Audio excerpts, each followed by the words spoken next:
Oh, Ryan, I've met you. Have before? Yeah. I'm Tim Sheehan from the Chamber. Couldn't have met you once before? Maybe. Yeah, you're right, maybe. I'm glad we had that same day. Yeah, maybe. So, are there waters somewhere? Yes, I've got plenty, yes. Okay, so I've got 2 microphones here. These are just for that sound system. Okay. We do have another one up there. If that doesn't work, we'll pass the third one around, but Mark will be talking from that one. Okay, well, we can work it out. Very We're good. civil. Yeah, we've done this before. A few times. You guys are like my second family now. I'll spend so much time with you. Yeah. Talking about that. Yeah, if I hear your intro, I got You got one? Okay. Yep. Good. Well, I got to change it up because we only have a minute this time. So, Mr. Sheehan. Speak fast. Yeah, Good to see 1 you. minute. Boy, it's Should we wait one more minute? I wouldn't. We're going to be short for time. I know, but That's up to you. You're the moderator. Yep. Who are we missing? Dylan. one of the incumbents. Well, I don't know if we're missing. no, it's all. That's it. We could be No, I unkind. shouldn't say that. Yeah. It's sort of hard to see everybody here with the lights. Yeah. When their phone goes off, I think don't, they're but- out there staring. You might want to get that looked at. I agree. The lights are bright. Well, good evening and welcome to the District 4 House, District 5 Senate, and District 4 Senate and District 5 Senate forums for the upcoming Republican primary election on June 2nd. Let me go through a couple House rules so everybody's on board. Maybe by the time I'm done, our final 5th candidate for this fall will be here. First off, this is like church. Silence your phones. Last year, somebody's phone went off, and I got to stare at it for almost 2 minutes straight. And even with the lights, I really gave you a stare down. So please, silence your phone. I have silenced my phone. And I've done enough of these to where I've had people text me during this. If anybody's listening or thinks about it, please don't text me during the forum. As I mentioned, we'll have 3 forums. We'll go about 75 minutes with this first one, and then we'll be in the 30-minute range with the next 2. The rules were sent to each of the candidates via email with a slight adjustment yesterday afternoon. So let me go through those, and these will be the same rules for all of them, so I'll only go through it once tonight. The chamber picked the seating and how everybody is starting to start. Thank you. Candidate Deutsch to my left is the first person. We'll do candidate intros. They'll get a minute for that.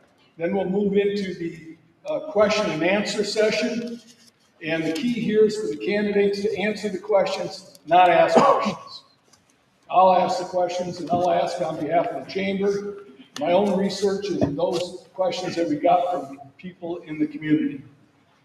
Next, the candidates will have up to 2 minutes to answer those questions, hopefully less, because we've got a lot to go through. We've got a lot of topics, but they can go as long as 2 minutes. I'd ask the candidates to stay on the topic of the question. Don't deviate, or don't say, because I got 30 seconds left, let me go back and answer that question before. We're going to ask you to stay on the topic of the question. Incumbents have a record. Therefore, the question can seem tough. It's not intended to be. It's their record. It's how they vote. On the other hand, those challengers have no record. So their answers could be tough if you listen to them. So each has a chance to be in a tough spot tonight. We don't intend it to be. We're trying to find out information so you, the voters, know how to vote. And this isn't about the candidates. It's about you, the voters. That's our intention tonight. I may ask a rebuttal question, and they'll have a minute. One or more candidates could have a 1 minute rebuttal. Not all questions will be asked of all candidates. I may ask questions and all 5 will get to answer them. I may not. I may switch it around depending on the topic at hand. Repeated violations of the time rule will mean the candidate loses their closing statement. So stick to the timer. And where's our timer? He's going to get some paper. All right, so that's Jim, our chamber exec, will be the timer. Any questions during the forum that aren't obvious, I'll make an on-the-spot call, and hopefully the person wondering about it will agree with the call.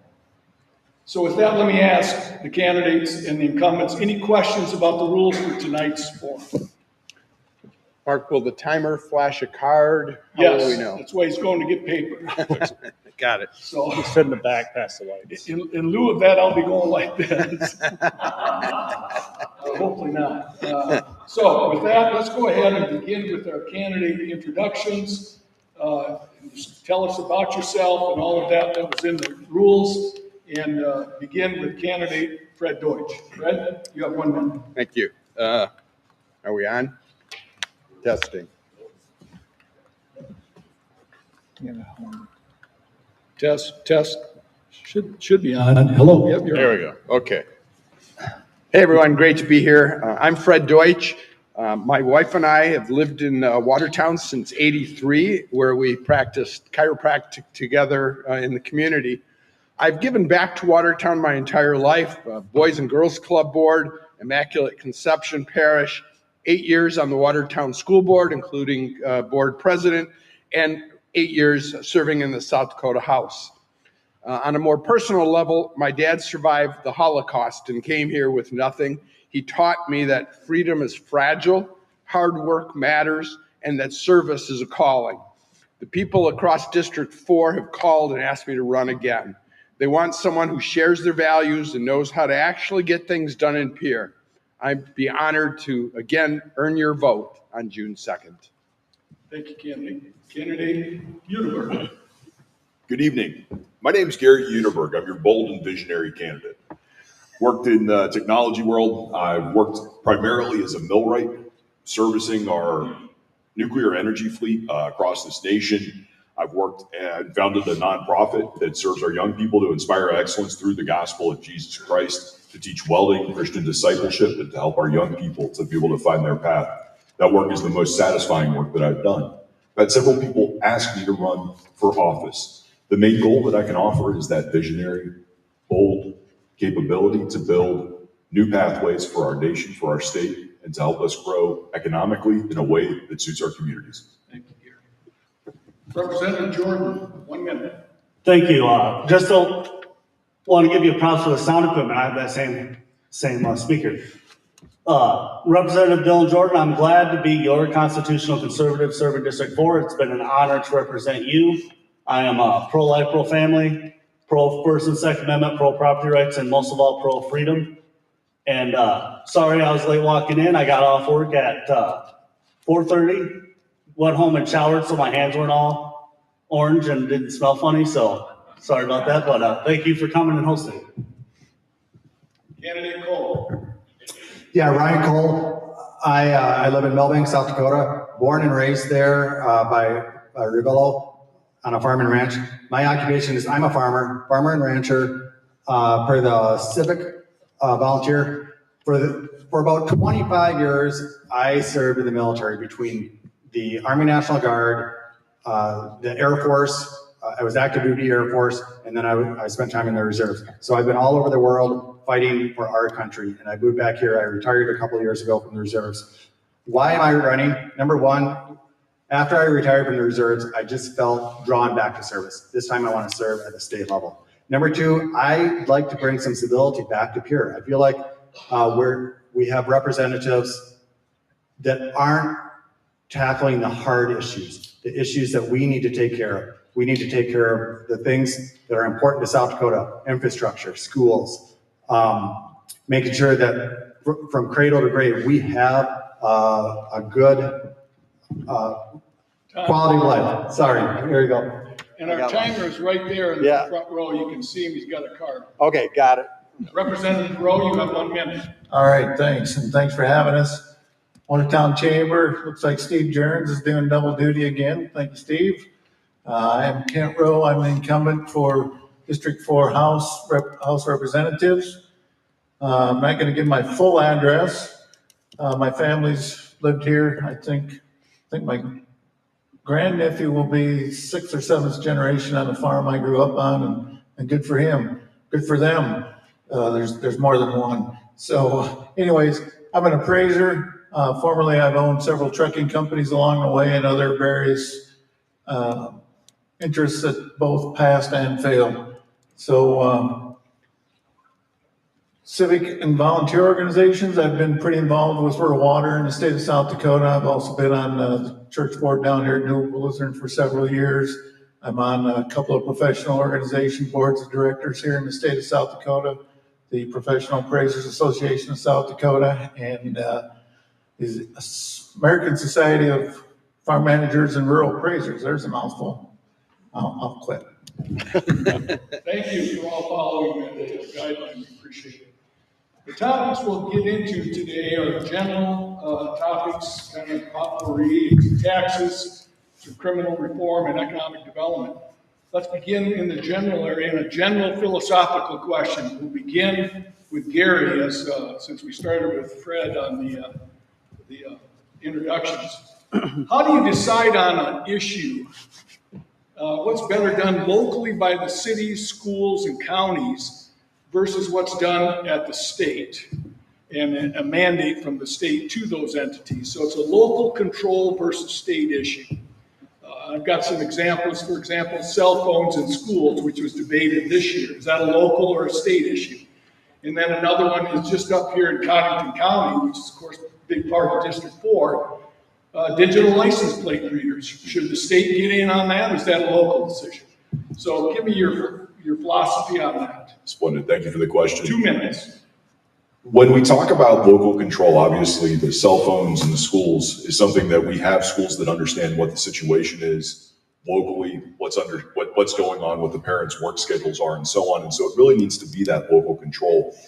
You know, the state motto is that under God, the people rule. And having that discussion about how we can be able to create more opportunities for us to have the full measure of freedom, to think about the wisdom of our communities, how our communities can be able to work together to find solutions for themselves. When we talk about license plate readers, we read about that and see about that nationwide, about how there's discussions about a number of different tools. Is there a trick on this one? Switch it out? Yep, thank you. But there's a discussion about a number of different tools that are available and ways that it can be beneficial where it can.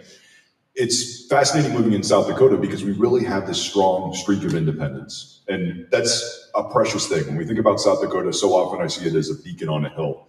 We have these other states that are likely to have issues related to, you know, financial insolvency, and cities in some of these coastal areas that are more liberal. And so being able to preserve our local control, the strength of our state, and to be able to help us continue to be that beacon on a hill where we can be able to show what conservative values matter, how we can be able to build that, and to make us more effective.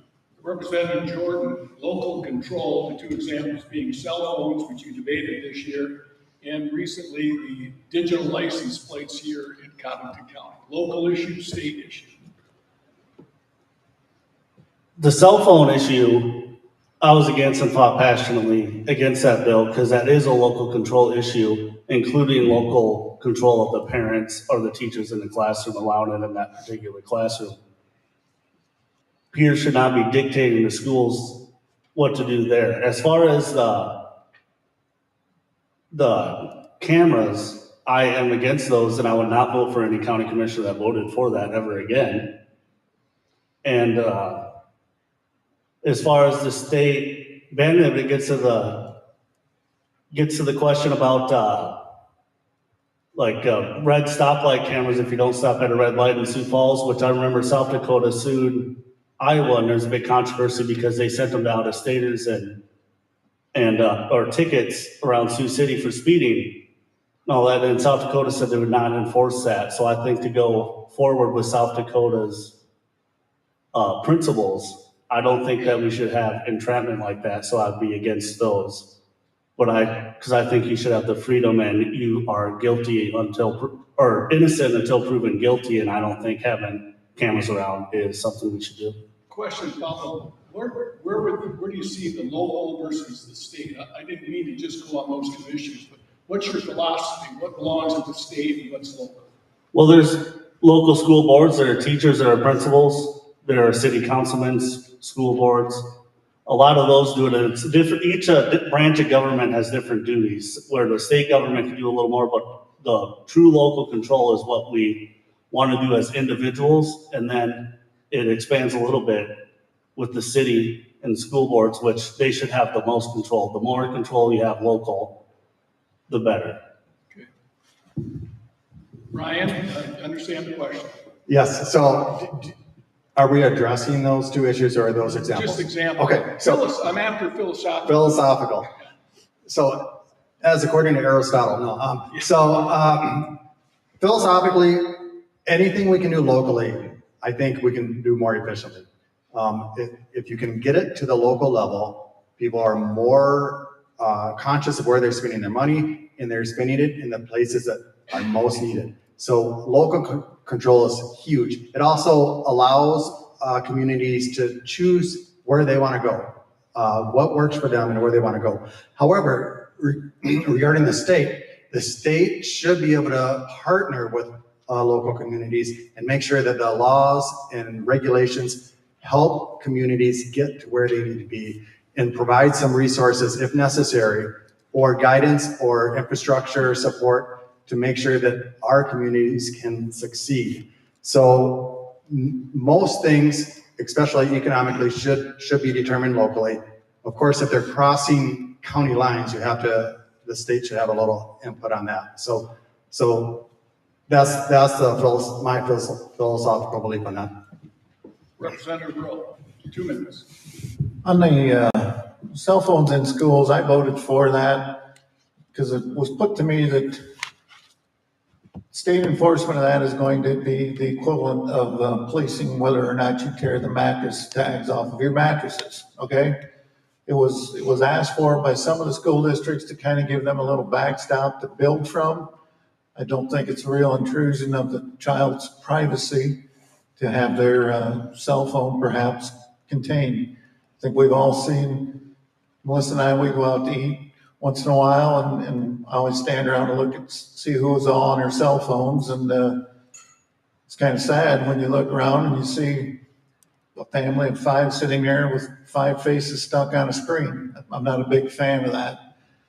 Regarding the license plate readers, this is something I've dealt with for 30 years in the transportation industry on the East Coast. They were taking pictures of us all the time.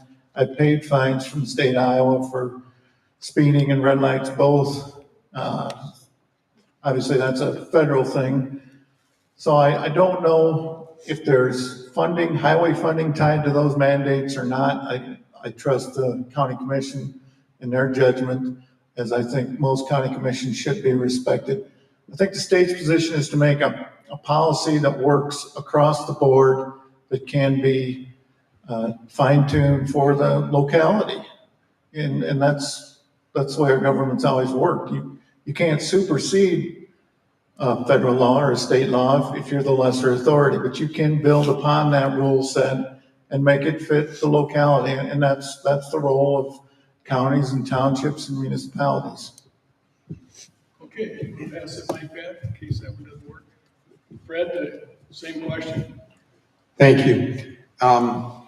Philosophically, I think the state should be involved in developing policy when the issue is of such major importance that there can be no deviation locally. And I think that should happen very rarely. In fact, the reason that I initially ran for the legislature and left the school board in Watertown is because I was just so fed up with the state legislature stomping on us, taking away our rights. And so what are examples, and I'll just speak from the heart of an old school board member. We've dealt with this in past years where boys want to go in girls' locker rooms. Well, not the hell under my watch. That's a state issue. That should not be decided community by community. Similarly, we want to have standard graduation requirements. We want every child that goes to public school to have mastered the same set of requirements. Now, that's as opposed to school boards creating curricula, setting up textbooks and classwork. That's what the school board does. That's what's done locally. So the local work is essential for each community, and it helps define the community. And the closer the people are, the people, the closer you are to the decision makers who you elect on boards, the better. Thank you. Next question under the general category is legislator effectiveness. We're going to start with you, Representative Gordon. You were a member of the Freedom Caucus, right? Yep. A recent opinion column by South Dakota Searchlight indicated you were 1 for 8 as a bill sponsor. 1 of your 8 bills made it out of the House. I think that's right. Do you agree with that number? Yeah. Okay. Why were you so ineffective getting your bills, your sponsored bills, out of the House? And in particular, where your party dominates the House. And I guess the question is how should the District 4 voters account for that as ineffective or effective? Well, first comes first, I did not campaign on bringing you a bunch of new rules. That's kind of a silly way, if you believe in limited government, to say we're going to pass 200 more laws every year is kind of silly. So fundamentally, I just disagree with that statement. They went through the process and go, we win some, we lose some. As far as the effectiveness, I've read that article. That article is laughable. So it's whatever. If you look at my voting record, I am tied for the most conservative legislator in the state, and I represent the core values of the people that elected me, and that's what I focus on and will continue to do so. Candidate Cole, I'd like it to not clap so we can move on, okay? Thank you. Candidate Cole is a new member trying to be a legislator. How do you want the District 4 voters to measure your effectiveness as a legislator? What bar should they hold you to? Yeah, and I do think it's important if you're bringing a bill. So my goal is, if I bring a bill, you need to do the back work. You need to talk to both people that are proponents and opponents, and you need to get the full gauge of what's going on. I feel like some of the bills that have been thrown up, because we had a ton of new bill suggestions thrown out this last year. I think, I'm not even sure the number, it was one of the highest in several years. Those really need to be pared down. And in order to get something passed, you need to kind of, as my old boss used to say, walk the dog on it, right? You need to put in the time before you propose it. You need to look at all the potential issues, all the pitfalls, and you need to make sure that you have a sound argument to get it through. And you need to build that support. So I would love to be judged on the bills I bring forward and the bills that I bring to fruition. And I think that's a very fair way to determine if you're succeeding in bringing forth things for District 4. Thank you. Representative Roll, a little twist. Again, you have a record. You're an incumbent. I couldn't find your vote tally. You might be able to tell me, which I'd be interested in knowing. But tell me, what should D4 voters measure for your effectiveness? And I'd like you to comment on one particular bill you spent an incredible amount of time that we ought to talk about tonight, which is data centers. Maybe you might want to comment about that, as well as how you should be measured by your District 4 voters as being an effective legislator. 2 minutes. Well, I'll start at the end first. I was 2 for 4. I knew you would. I was 2 for 4 because that's the easy part. 1026 and 1005 both failed. One failed. They both failed in committee. 1188 and 1189 both passed. One of them passed without a no vote. So I'd say I'm a little better than 50-50. My voting record is online at kentroforhouse.com. I think I'm the only candidate who's put my entire voting history up for a look. And if you don't trust mine, you can always go to sdlegislature.com and pick your way through. Either way, you'll discover my voting record. I think what I saw this year in Pierre was the State Affairs Committee grabbed everything that they wanted killed dead including my 1005 bill. That was a tax bill. I'm on the tax committee. Leadership just said, no, this is a bad bill. We're going to take it into committee and kill it. So I was pretty let down with that. I think that showed was very revealing how leadership failed almost completely across the board this year out in Pierre. There were good days, but you know, they were campaigning, same as all five of us are. On the data center legislation, South Dakota has 80 plus sales tax exemptions, permanent sales tax exemptions in place already. It's not a new tool. It's an existing tool, and we don't do it because we're nice. We do it because they work and because we have to stay competitive.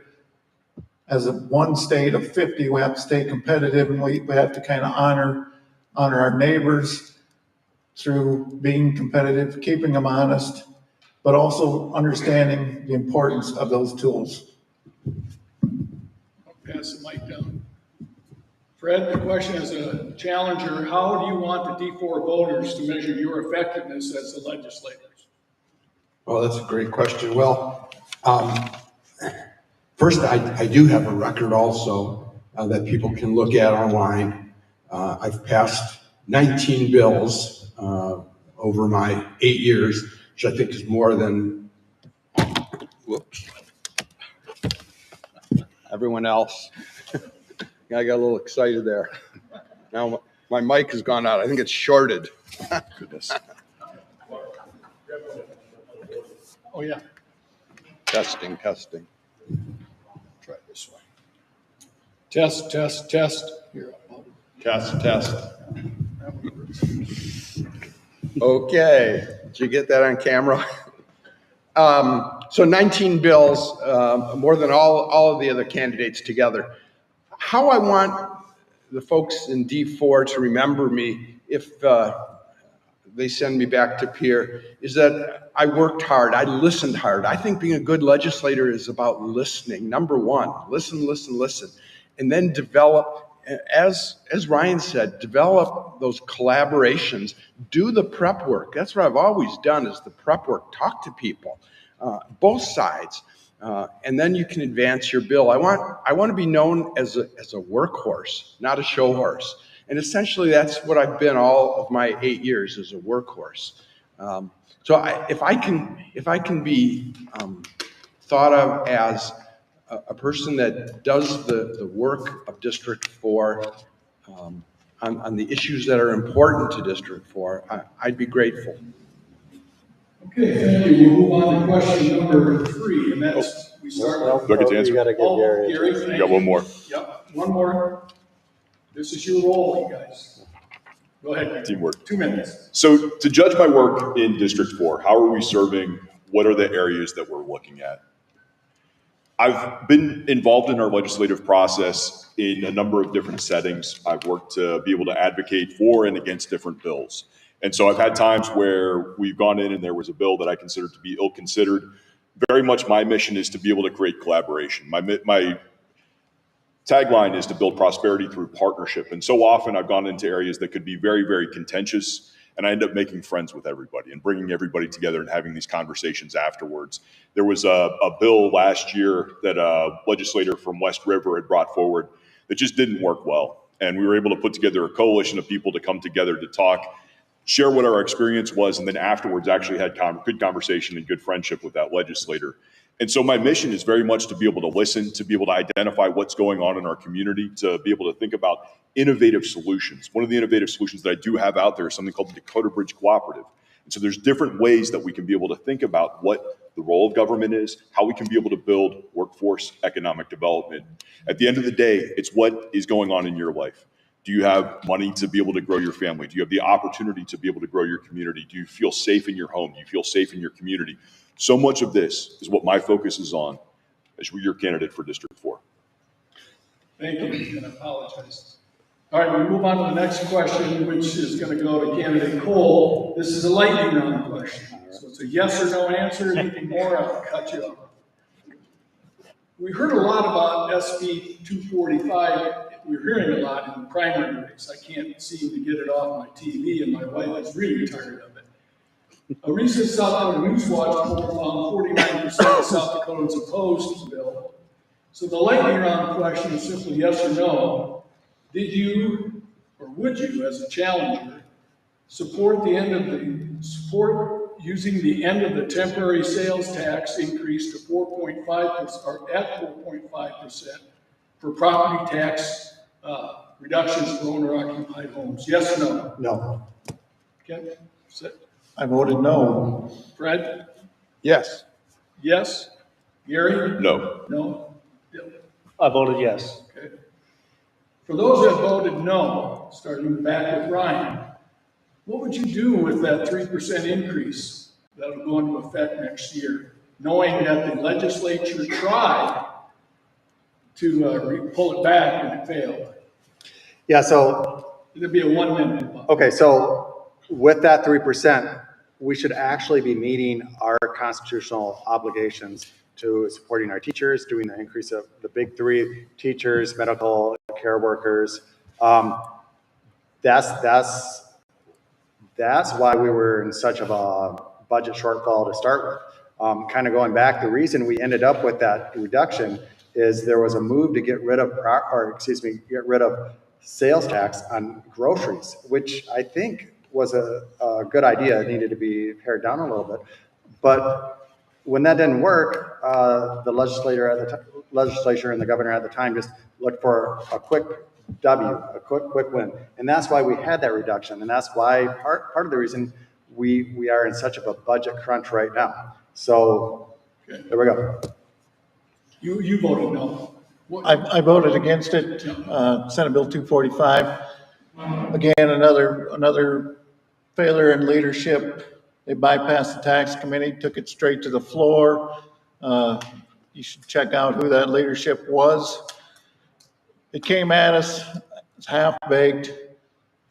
Yeah, it gives property tax relief proportionally across the board. So a person paying $5,000 a year in property tax is gonna get the same break as some guy paying $1,200 or $1,500. I think that money would have been better spent. A much better plan would have been to proportion it down to the folks that it would have impacted, folks buying food and necessities every day. 245 also ignores tenants. 40% of the people who live in South Dakota are tenants. It ignored ag. It ignored commercial. Just a half-baked bill running through at us. And Ryan's not wrong when he said there was a real push to just pass something, and passing poor legislation, just a poor idea. Gary, you can tell me twice. Would you voted no or yes on that? You would have voted no, is that right? Yes. Okay, and answer the question, which is what would you do with the 3/10%? I was having trouble remembering too. I'm a nonprofit leader. We have a challenge of poverty in this state, and the challenge of poverty can be met by government in some ways. And unfortunately, that sometimes can be the only way that we solve it. I have an Instant Pot that got passed back and forth with the house across the street from me for a long time to make sure that folks had food. We don't have and we don't maintain a constitutional republic without good schools. Our education of our young people are our most precious asset. I don't care about anything else we do. Our young people matter more than anything else. Being able to be focused on that, being able to look at long-term solutions to these, because I'm frustrated by property taxes as well. But when we look at it, there's a long-term vision that we have to build, and it's wise, reasons, policymaking that I commit to and that we can be able to bring to peer that will make a difference. Thank you. Next question. Everybody, I got on that. Okay. Goes to Representative Roll. Did you want to say him You why? said yes. Yeah, okay. It was just the no. It was Yep. Fair enough. Yeah. Teamwork, yeah. All right, Representative Rowe, next, new question, crime reform. And I looked and couldn't find how you voted on it, so you're gonna answer that right now. Okay. My Google search and Chat GPT didn't work worth a hoot the last couple of days, but on HB, I should have gone to your website. On HB 1212, which has been a lot in the news lately with multiple letters to the editor in the Watertown Current the past week, called for women who had an abortion to be charged with first-degree murder. How did you vote and why? And any comments on that particular piece of legislation? I can tell you with certainty I voted no on that legislation. I think it is vicious and cruel. You want to hang a murder charge on some gal who's just made probably the most difficult decision of her life, and you want to throw her in prison? I mean, come on, people. We're a compassionate society. We owe it to each other to be compassionate about these things. Abortion is illegal in South Dakota. We've got the most ambitious anti-abortion laws in the whole United States. This is just a real mean, real cruel type of legislation. It just turned my stomach to even listen to the testimony. Thank you, Fred. In 2027, if elected and a bill like that comes up on the floor, how are you going to vote? I'm going to vote hell no. You want, That's a no. I'll take it as a no. all right, you want me to expand beyond that? You can. You got up to 2 minutes. If you don't need All right. to, you don't need to. Okay, so I've been asked, what are the biggest differences between myself and the two opponents with a record? And I can say that HB 1212 is the single most significant difference between Rep. Jordan and myself, and he'll tell you why he supports it. I'm past president of South Dakota Right to Life. I represent the state of South Dakota on the National Right to Life Board. It is 100%, I agree with Roe. It is the dumbest bill. You do not put women in jail for up to life for an abortion. You treat them with respect. Most women are traumatized. Many, over 50%, are coerced. That's an established statistical fact. So this is just an ill-conceived bill. And we want to address abortion by shutting off the supply chain. We want to get rid of those little white pills that women can order online from other states or even other countries. And that's in the works right now through the Supreme Court and through Congress. So that's how we address the issue, not by locking women up. Candidate, Gary? Mega dittos on Fred. I'm against HB 1212. I want to talk about the tragedy that is abortion. When we think about it, it is about Stick to the topic you want a little bit more. 1212 next year, how you're going to vote. You can certainly tell us why, but don't make this an abortion answer. Okay. Well, yeah, I mean, ultimately, once we get to that point where somebody's having an abortion, there's so many other failures that have happened. We think about the idea of the preciousness of life, the preciousness of sex, about what a relationship should be, about marriage, what marriage is and what it should be. And so when we think about abortion, these are critical issues, but putting someone in prison for this, there is a tragedy that has occurred. That tragedy is heartbreaking. It is something that we need to be present. We need to really pray to be able to reduce that. But so much of it's about looking at what the upstream issues are that cause it. Pornography, promiscuity. We want to focus on how we can build that faith within our young people, that they understand that they are precious, their relationships are precious, and how we can be able to carry that, lift that, and help South Dakota understand that. Representative Jordan, you were one of the sponsors and voted for the bill as noted in committee. If elected, will you bring this bill back next year? I'm not 100%, but I am sorry that I'm the only one up here that is for equal justice under the law. So abortion is one of the only laws on the books that is illegal, but if you do it, nothing happens. Under our current laws, abortion has gone up over 30% in South Dakota since Roe versus Wade alone. What we're doing is not working. Not every woman would go to prison because there are several steps in the court system for that to happen. That is just talking points and straw man arguments. But I am sorry that no one else is for equal protection under the law. Challenger Cole, if a bill like that comes before you in 2027, how are you going to vote? I would vote no. I reflect upon the time that a woman was brought before Jesus for adultery. And one thing that most people kind of forget about that is there was only a woman brought before him. And if she was caught in the act of adultery, there should have been another person there. So I believe that we need, as a Christian nation, to uphold or to show some grace and some mercy. I believe that's what Jesus would do in that situation, and so that's what I would try to do that. I think that's it. Let's go back to Fred. This is a lightning round question, Fred, so it's a yes or no answer, which you almost did last time. This time you have to. As a District 4 challenger, have you met with any of our local economic development officials? I'm in the topic of economic development now. At the chamber offices or in Millbank or the Watertown Development Company? Have you met with any of them? Yes. Gary, have you? In Clear Lake. In Clear Lake? Yep. Representative Jordan? Not in this last year. Yes, in Clear Lake and in Millbank. I've spent a lot of time with economic developers in the past 2 weeks in the last year. Okay. HB 12, we're going to take this one now to Gary. HB 1212 authorizes a new trade center for the District 4's largest college that we have, LATC. But it failed to pass, needed a supermajority, as I understand it. Would you have supported that bill if you were in Pierre? And if it comes back next year and you're elected, will you support building that advanced trade center for LATC? I believe it was 2 weeks ago, I met with Cam Corey, who is the vice president of Lake Area Technical College, as well as with Jennifer Severson and a gentleman whose name I forget, but about some of the projects that I have under development. Education is critical.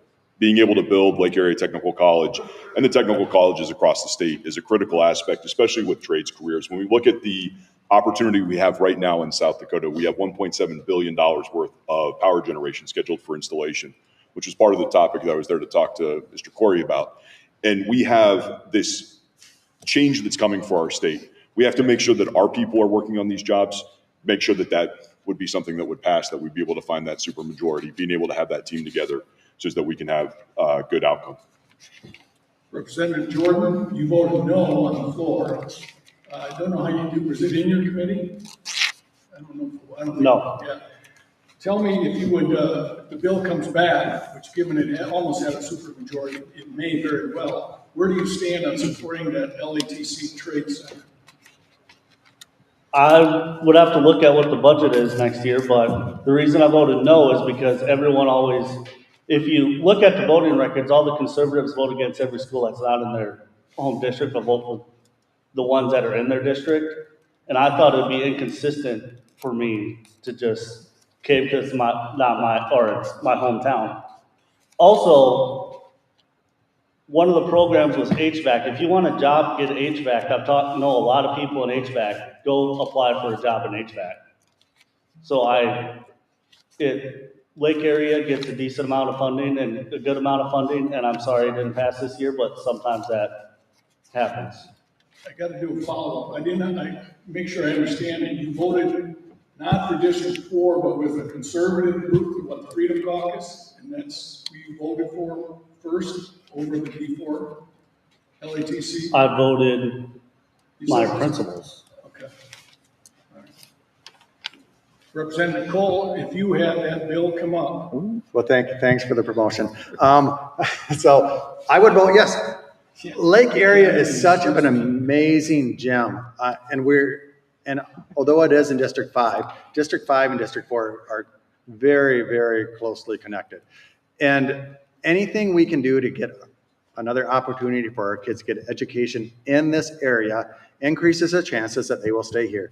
And I tell people the lens I'm going to look at everything through is it will more likely keep our kids here or less likely? Because our number one goal should be keeping kids here. Representative Rowe, I believe you voted for it. Will you bring it back next year? Will you vote for it again next year? Well, I'll have to fight Matt Roby to bring it back next year because you got Matt and Glenn here in town and they're both pretty dang good rock stars. I voted for every tech ed funding measure that was brought. I voted to support our colleges too. I think it's critical that we have those chances, those availabilities here in the state of South Dakota. We got the School of Mines out in Rapid City. It's one of the top 5 engineering universities in the nation. That's saying something. We can't walk away from that. We've got a committed staff there. It's world-renowned engineering skill. But back to Lake Area, I spoke with the president over there, President Sanderson, quite extensively one day about these programs. My focus was more on the water and wastewater career development paths that maybe that could be offered over there, and tried to help her make a few connections within that industry. I'm very familiar with it. The other thing too, we've got a job placement of nearly 100% rolling out of the Lake area. It speaks volumes to the quality of the staff, the quality of the teachers, the quality of the education. For the life of me, I cannot understand why anyone would vote against funding new programs, especially when there was so much local support. The local donations were 17 million, something like that. It was huge. All we had to do as a state was compliment it a little bit, and we've got the money, we've got the staff, we've got the school. It was just an incredibly solid bill. Sorry to see it fail. One quick note, there were 5 absent on the day of that vote. It failed 43-22. I can tell you with confidence that had 4 of those 5 been present, that money would have been passed. Fred, you want to pass the mic down? As a challenger, you understand the question. Sure. Thank you. It's a little ironic. It was just a couple of days ago that Lake Area Tech celebrated the governor's luncheon to provide fundraising efforts for new students to raise scholarships. And the 4th floor of Lake Area Tech was packed. And it was so good to see that the community comes out year after year after year and supports Lake Area Tech, because it is our jewel. It is our economic engine, not just for District 5, but for District 4, the surrounding communities, surrounding counties. Do you know that 1 out of 3 graduates stay in District 4 or 5?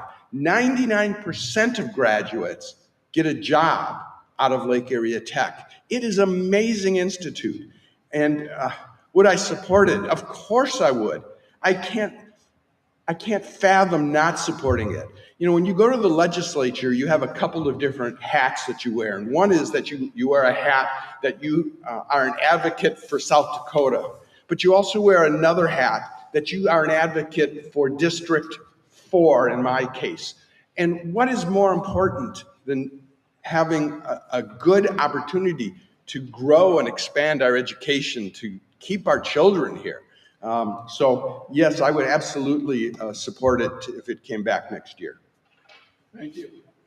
Another economic development question. This was with Representative Jordan. District 4 is a huge player in 2 production plants, corn all over the counties, all coming into the plants, and it's a big deal. And assuming you support ethanol, which you can answer that as part of the question, why hasn't South Dakota and the legislature embraced E15 and passed legislation in support of E15 like Minnesota, Nebraska, and Iowa all done? Ethanol is a big part of the South Dakota economy, and especially District 4's economy. So that would be good if we could do that. As far as supporting ethanol, again, I will not do anything to hurt ethanol. Candidate Cole, your position on ethanol, and why haven't we passed an E15 bill in our state?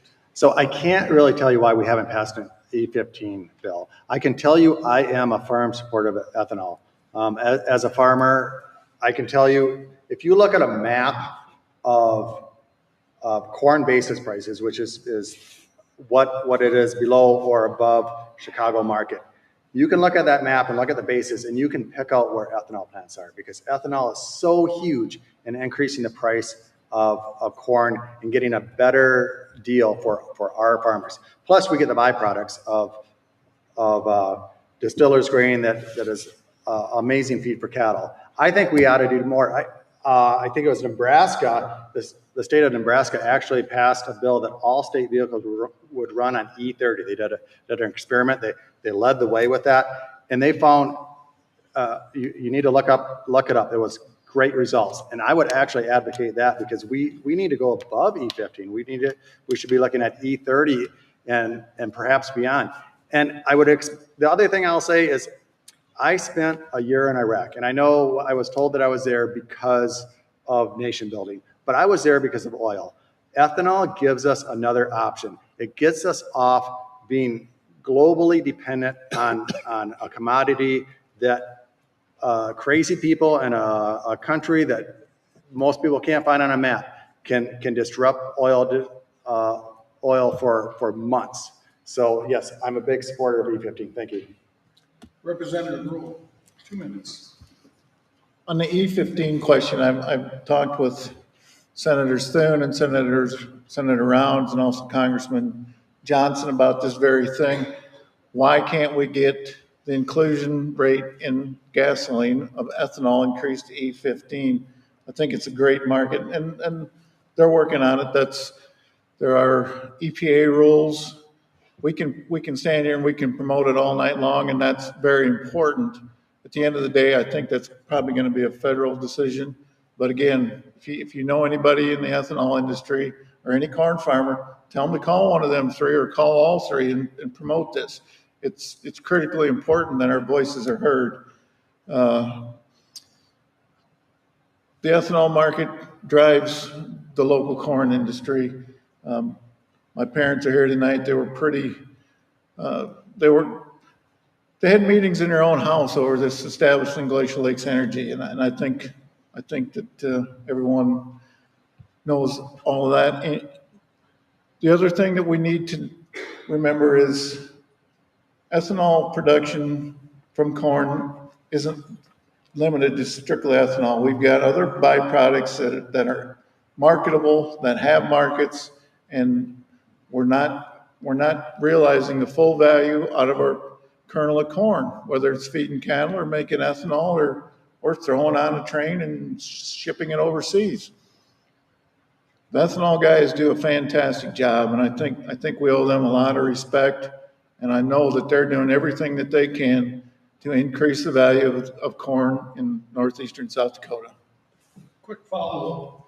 I know it's a federal issue, the E15, you hit it, and I spoke to it very well, but is there anything more our state can do to support the D4 producers and ethanol plants? I see E88 all over Iowa, Nebraska, and Minnesota, and I don't see it all over South Dakota. Well, I think I've got a sister who's a vet, so anybody who's dealt with prescriptions understands off-label use. So I drive a diesel pickup. When I owned a gas car, I burned E85 almost year-round. Now, that's a gamble I took on my own. I'm not encouraging you to do it and endanger your potential warranty, but there's a lot of utility in corn, and especially when you amplify it through the ethanol production and all the co-products that go along with it. Okay, Fred. Ethanol industry and D4 and. Sure, thank you. Of course, I would support it, and of course, we've heard the answer. It's a federal issue, and that's why it's not come before the state. And I would just add one other little comment. I don't know the extent that ethanol got sidetracked because of this pipeline issue. That was a huge fight. I voted against the pipeline, but I just can't help but wonder if that effort wasn't there, if the pipeline issue never arose, maybe there'd be more emphasis on collaboration and coordination between state legislators, the industry, and our federal team. It's a good question, but as a follow-up, it's dead. Now, how are we going to protect that industry that's in your district? Oh, you mean the pipeline? No, the pipeline is dead. Yes. But ethanol is not. No, ethanol is very much alive. And I think we just have to urge our team in Washington and urge the industry to move forward. I don't see it as a big issue for D4 legislators. We don't have the power that we otherwise would. Candidate Gary? So it's really interesting. I mean, I'm absolutely for the ethanol industry. We talk about being able to expand E15. I don't have anything to add related to that, but I want to talk about value-added agriculture, specifically related to ethanol. So when you bring in, and these are rough numbers, when you bring in 3 pounds of 1 pound or 3 pounds of corn, you're going to get 1 pound of distilled brewer grains, 1 pound of ethanol, and 1 pound of CO2. We had a GEVO plant that dealt with sustainable aviation fuel, which we may not use here and we may not see the value of, but in Europe, as well as in the coastal regions, there's a great drive for these green energy fuels. When we look at value-added agriculture within our community, there is a tremendous opportunity to be able to find those ways. That GEVO plant went away too, along with the pipeline. That was $1.5 billion. When we look at how we can be able to grow value-added agriculture, that's going to be one of my core commitments. For us to be successful in the long term, we need to find these revenue sources. If we can find ways to be able to use that CO2 that comes off of, I mean, this is functionally a waste material right now. It goes into the atmosphere. If we can be able to find ways to be able to use that stream, to be able to have that value stream, to be something that generates revenue for this community, that's my commitment. I've worked in ethanol plants. I've worked in Redfield doing plant maintenance there. They're really nice facilities to work in. It's a good place to have a job. I would go to different facilities to work on pumps and different conveyors and so on. But the commitment and the opportunity here is amazing because we just have so much work in this industry already. We have facilities that are putting off so much CO2. Obviously, the pipeline's not suitable, but being able to find ways we can bring that industry here would be a greenfield as well as a focus. Okay. Let's move on to a modified lightning round. Let's do that with candidate Cole. Because we've kind of touched on it already. Data centers in South Dakota, do they have a role to play? And I'll give you a minute to add on to your answer, yes or no. Would you support data centers in your community and in this state? Yes, I would. I think we really need to diversify our economy. And I know everybody says ag is king, and that is true. But one of the things I look at is the challenge, the forever long challenge of farming is there's only one farm. So if you have multiple kids, every other child besides the one that won the lottery and got the farm has to find a job somewhere else. We need to look at diversifying. And I think data centers could be a good source. Now, that being said, there needs to be local control as far as at the end of the day that the counties are going to decide if they're going to allow a data center in. But I think we need to be open-minded to this. AI and large centers that hold a lot of data is just something we need in the nation, and it's going to be something in the future. And the other very important aspect is we want these in the United States. We don't want them going to China. We don't want them going to overseas. It's a need that needs to be met, and I think South Dakota can help support that. Representative Rowe, data centers. Yes, Yes. yes. Diversification of economy, huge.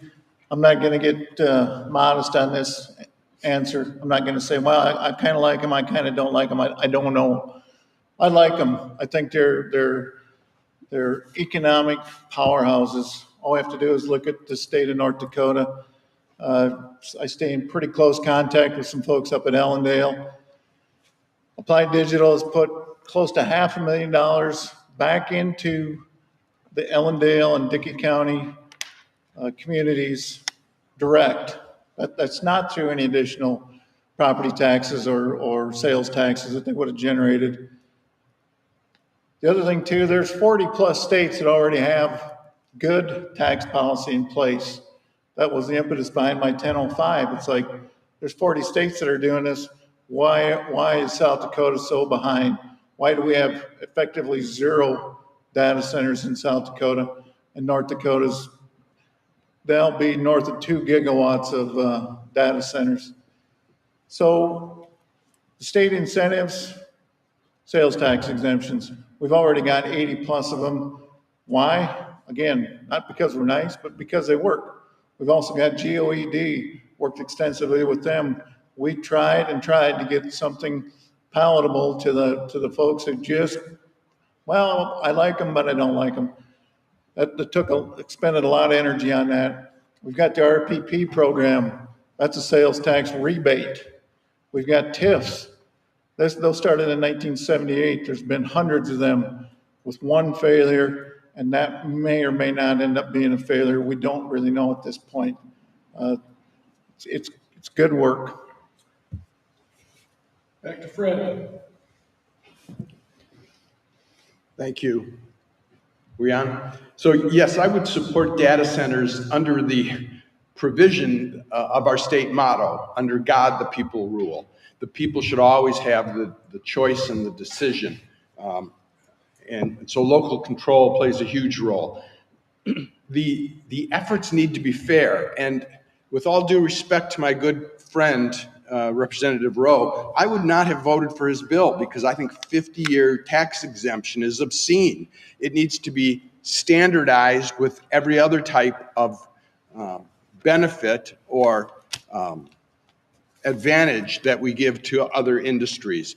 So if we can address the concerns, the water, the electricity, every other issue that the people are worried about, boy, the tax revenues are phenomenal. I'd love to see our school districts and our county government benefit from that.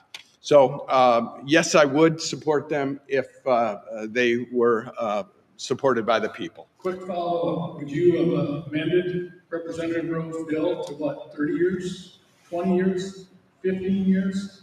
I would have looked, number one, for a different way to entice them to come here. But if this was the only way, I would have looked at what is standard across our state in exemptions. Is it 7 years? Is it 10 years?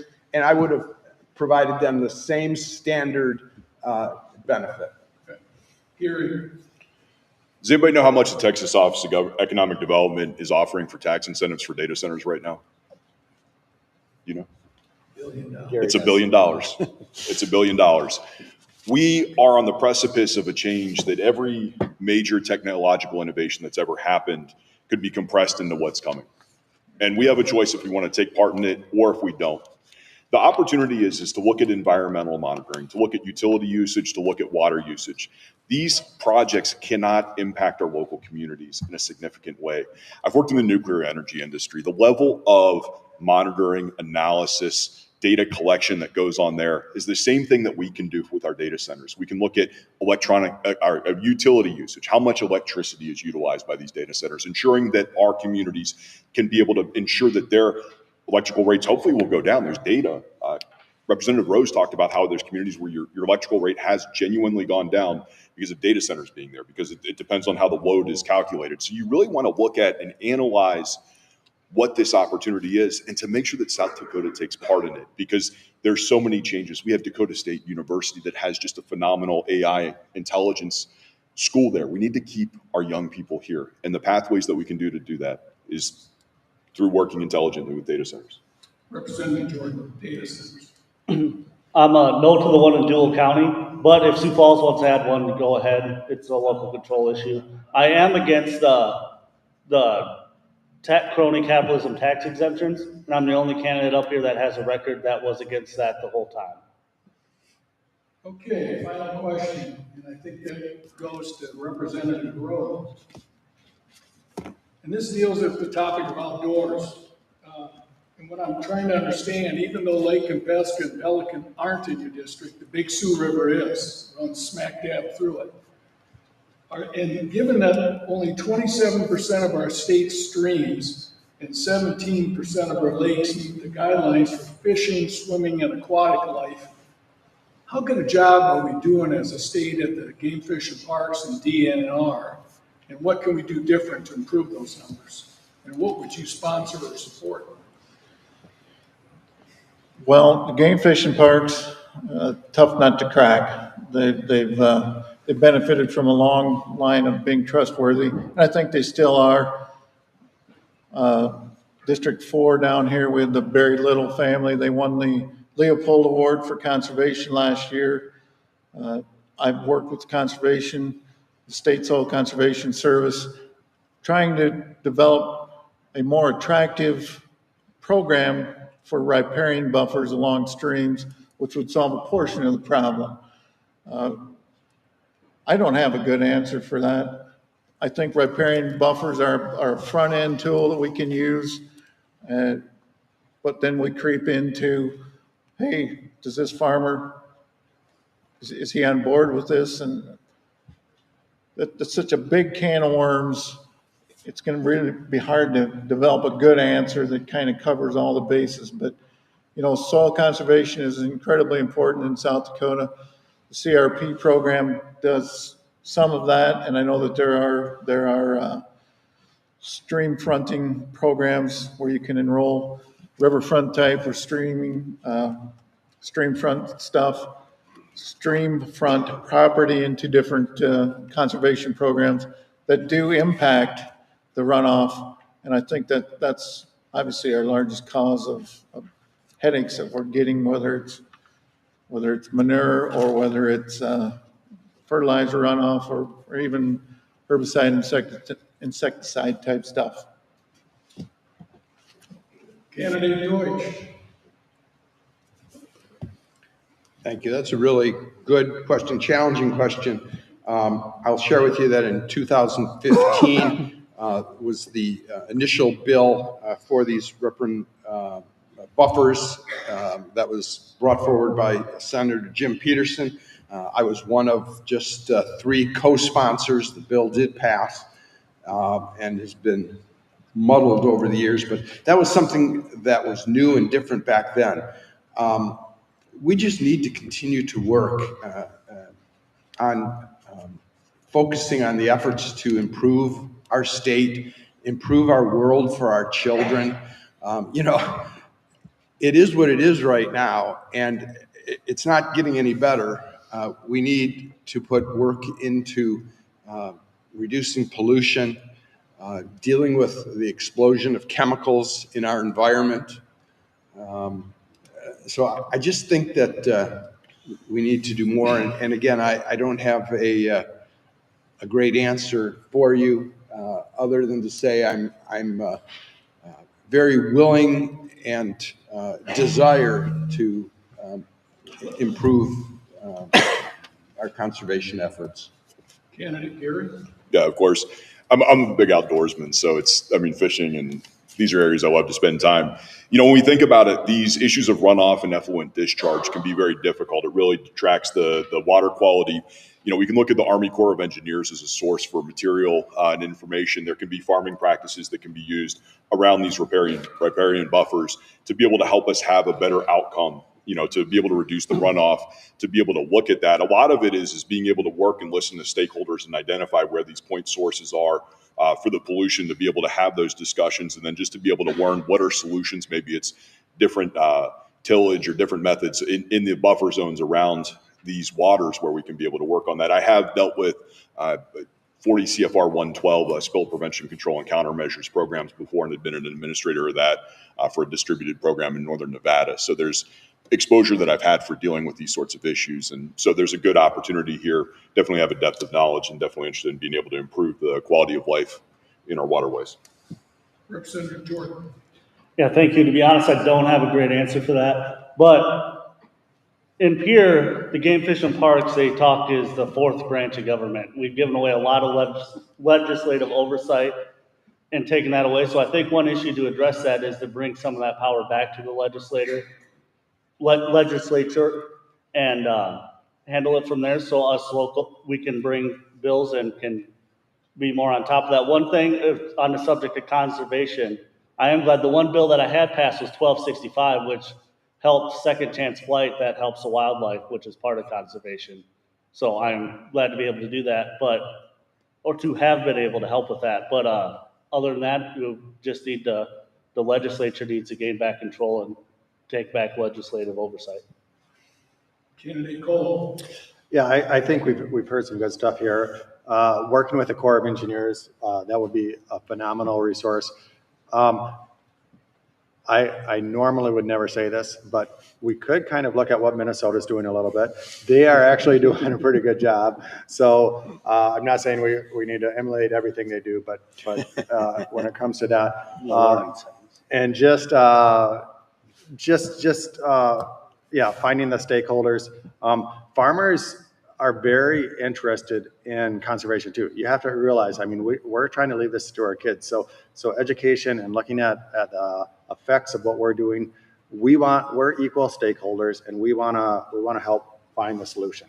So, Just a quick one, lightning round. Yes or no? Would you allow your kids, grandkids, or your neighbors' kids to swim in the Big Sioux River, starting with Representative Rowe? Yes or no? Depends on which neighbor. That's clearly an answer. Yes, I've waded through the Big Sioux. It's certainly not a prize-winning swimming destination. Yes or no, Fred? No. No. Gary? I haven't seen it enough. Probably not. Depends on what area of the river. I have not seen it. If you know my children, I think it would just be a struggle to keep them out of it. But yeah, no, I guess. All right, we're done with our questions. We're at 65 minutes. Now we begin closing comments as outlined in our forum rules. We begin with Fred because that's how it worked out, Fred. You get to start on both sides. 1 minute. Thank you. Well, there's something that I know after serving 8 years in Pierre, and that is good intentions don't pass bills.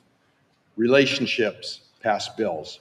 Preparation, study, efforts, showing up every single day, working hard, that's what passes bills.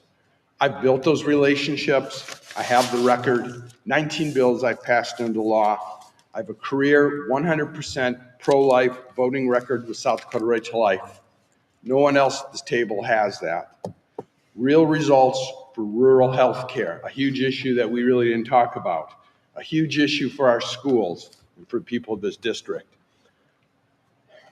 Voting in the primary is a choice, and we're all very different. I'm asking you to choose experience, results, and someone who will fight for District 4 every day. Please vote for Fred Deutsch for District 4. Thank you. Excellent. South Dakota is poised to spend $2 billion over the next 10 years in creating and building new prisons. That's money that's not going to educate our children. That's money that's not being used to build our workforce, not being used to build our economic development. Our prison population is scheduled to grow 34% over that time period. We have an opportunity in how we address these issues. I have a concept called the Dakota Bridge Co-op that works with our tribal nations to be able to build pathways to these energy projects that are coming up, that works to build CDFIs so as that our tribal nations can be able to participate economically. When we look at the recidivism rate, we read about parole, we read about criminal justice, we read about this all the time. These are communities that can be brought back. When we think about if we have 80 to 100,000 people that aren't fully employed right now, what would South Dakota be if we had full employment in these areas? What would it be if we had an investment in workforce and economic development as opposed to $2 billion in prisons? That's what I'm committed to. That's what I can be able to bring to you, is that visionary, big vision, the execution, the relationships to be able to do that, to create that. And voting for Gary Uterberg would be an investment for long into the future. Thank you. Representative Jordan. Thank you. Thank you all for coming tonight. Thank you for watching online. Thank you for Steve Jones for coming and broadcasting all these. It has been your honor to be your constitutional conservative representing District 4. I'm not going to promise I'm going to pass a bunch of new laws for you. In fact, I bring a law to repeal a law for every law I bring. I'm not going to promise I'm going to get 100% on right to life scores. 2 bills they rated is one where if you had a petition, you had to get a different petition chief for every county. So you'd have, for District 4, that'd be 6 petitions for that one petition. And they also bashed you if you didn't vote to regulate beer commercials on football. So I'm not going to promise that. What I will promise you is that I will represent you and your values. The core values of how I'm going to vote doesn't match the South Dakota Constitution, doesn't match the United States Constitution, and doesn't go along with our party platform and our values. The answer is yes, I'll vote yes.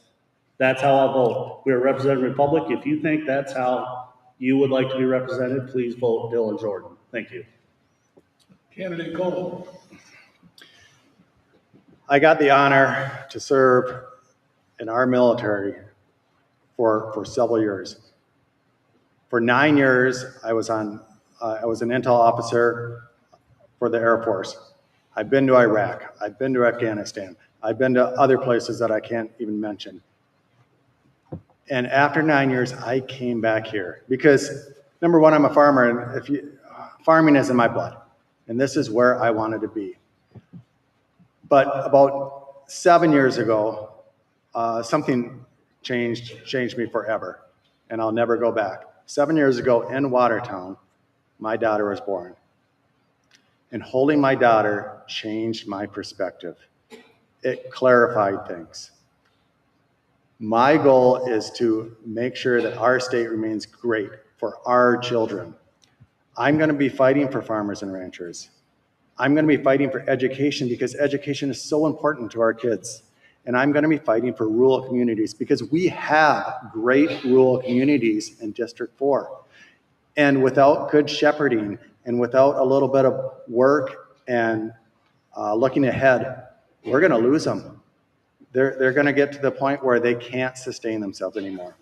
I'd encourage you to vote for me. Thank you. Representative Rowe. Yeah, it's been a real honor here to serve the past 2 years. And I think on balance, we did a lot of good. We lost a little, we gained a little, but on balance, we did pretty good. I'm not a politician. I'm a farm kid from southeast of Hazel. If anybody knows where that is, I'll stump you further yet. I live near Thomas. I grew up on a farm. I lived for 3 years in Minneapolis, lived for 9 years in Wisconsin. I've got a lot of life experience that I can bring.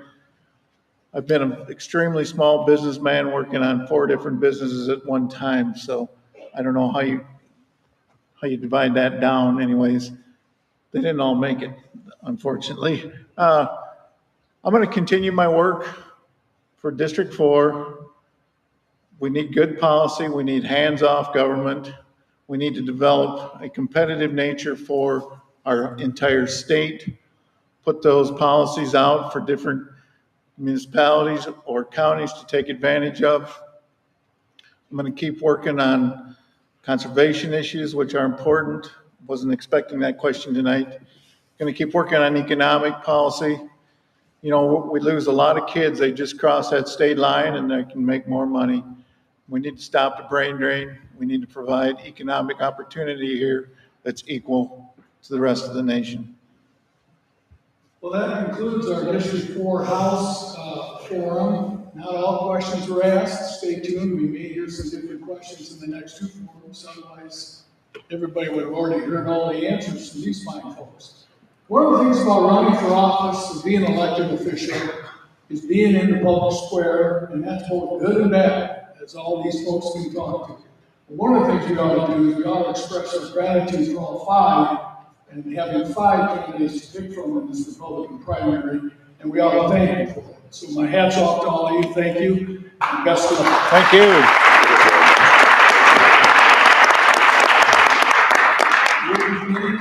We'll be set up.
candidate, Republican primary candidate for.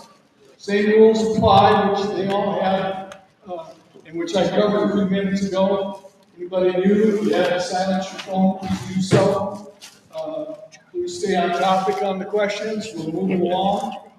We'll hear some of the same questions, and we'll hear a couple new ones, just so they won't cheat during the exam in the first one. So keep them on their toes. A couple of the questions I think a couple of the last candidates wanted to ask, so maybe we'll get to some of those. And following that, we'll have the District 5 Senate forum as well. First off, to the candidates, any questions for me on the procedures or anything? Okay. We'll begin with a candidate introduction. We'll begin on my left with the letter B, candidate Begelka. Introduce yourself to the District 4 voters. Good evening, everyone. Whoops. Maybe I shouldn't have touched it, huh? Oh, there's one. Okay, how's that? Is that better? Okay. Hi, everyone. I'm Tim Begelka, born and raised in Clear Lake. I'm a fifth generation Begelka from Dual County. I own and operate Stodack Gardens, which is a greenhouse and nursery just south of town. This is by far my busiest season. This is my harvest, so to speak. These a couple months here when I make all my money, hopefully if I do. You won't see me out going door to door because I just don't have time. I've been to candidate forums, I've been to church, and I've been to work in the last month, and that's about it. My wife Rhonda is originally from Watertown. She's a preschool aide at Dual School in Clear Lake. We have 5 children. 3 are grown and gone, but they all live in South Dakota, including 6 grandchildren. Our youngest 2 sons both go to Dakota State in Madison. They're both majoring in education and hope to come or stay home and be teachers one day. I was in the House for 4 years in Pierre and the Senate for 4 years as well. I have a proud record of being a conservative Republican, and my record shows it. Look it up. All my votes, maybe 1 or 2 I wish I would have changed, but anyway, thank you. Bye-bye for now. Senator Sauter, your opening remarks. Thank you. Introduce yourself to the District 4 voters. Good evening. I am the incumbent Senator Stephanie Sauter. I am from Bryant. My husband and I have 2 sons who are both in law enforcement, and we have 1 grandson. And I'm also a 5th generation Hamlin County resident. I was a K-12 public school teacher for 30 years, and then I was a owner and publisher of the New York Times, no, no way, the Bryant Dakotan newspaper. And my husband and I are still involved in farming. I served as mayor for the town of Bryant for 8 years. And I was on the charter board of directors for the Bryant Theater, and I still volunteer there. I'm also a member of the Bryant Legion and Parkview Assisted Living Auxiliaries, and I'm the piano player at my church. During my term in the Senate, I successfully sponsored bills that supported our teachers and schools and education. I advocated for the elderly and the vulnerable. And I work diligently for South Dakota farmers and families to help increase and ensure greater affordability. I'm running for the Senate again because people depend on me to continue fighting for agriculture, education, and for creating a strong economy that keeps our children and grandchildren in the state. Thank you. Great. Steph, you get the first question, Stephanie. Senator Sauter. It's the same question I started off with the last one. I'm not going to give any examples. But I'm interested in your philosophy on local control versus state mandates or state control, however you want to describe that. And what's better done locally by cities, schools, and counties, and what's better done by the state, and your role and where one steps on the other one in a bad fashion. Yes, that's a good question. We had quite a few bills this year in front of especially the Senate Education. I serve on that committee, where there were a few times, more than what we should have had, people coming and asking us to be the school board, to make decisions about school board issues, not across the state, but from a few certain schools. And that's not our job. People who are disgruntled with their school board should go to the school boards and either re-elect or accept their answers if you're not happy with them. if the majority of them vote that way. So especially with schools, as much as possible, there's a school, you have an elected school board, let them do their job. As far as municipalities and county commissions and everything, I really push for that at all, if at all possible, because especially on many of our decisions that we've made in peer, we've given the counties and the municipalities the tools to make those decisions. When it comes to the state, when we have different rules and obligations across the board, that's when it becomes a state issue, and we have to look at it when it pertains to the majority of the state and the counties. The school, it was mentioned before, schools, our curriculum and things like that, that needs to be settled at the state level. So when families move from one county to another, one school to another, they're all on that equal playing field.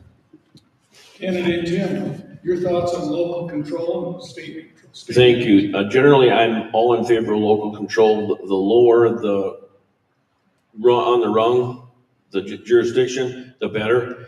Such as the cell phones in schools, cameras in the municipality, those should be local issues along with many others. There are just a few things really that the state should be involved in, such as law enforcement. Laws need to be fairly the same across the state. Security issues, just like we look to Washington, and one of their only real legitimate reasons for being is national security, national defense. And the states should have more rights, and the localities should have more rights, and I believe in local control. So, thank you. Okay. Tim, question number 2 comes to you. It's an economic development issue, and it's a lot of other things. I categorize it into the general because it's a topic we talk about every election. I'll bet you for going back for a long time, it's teacher pay. Yesterday, reports in South Dakota ranks number 46 in the country in teacher pay. We're at the bottom of the Midwest, the states that surround us. It's not close. A friend of mine whose wife is a teacher notes in Sioux Falls district, the average teacher pay is $60,000. The average administrator's pay, not the superintendent, the administrator's pay is $146,000. So following on the last question, is this a local problem or a state problem? And if you're elected, what would you do to help resolve teacher pay? Okay, it's more of a local issue, and in the last panel, it was brought up about the sales tax. And actually, the reason we went from 4 to 4.5 was to raise teacher pay and mandate a minimum teacher pay across the state.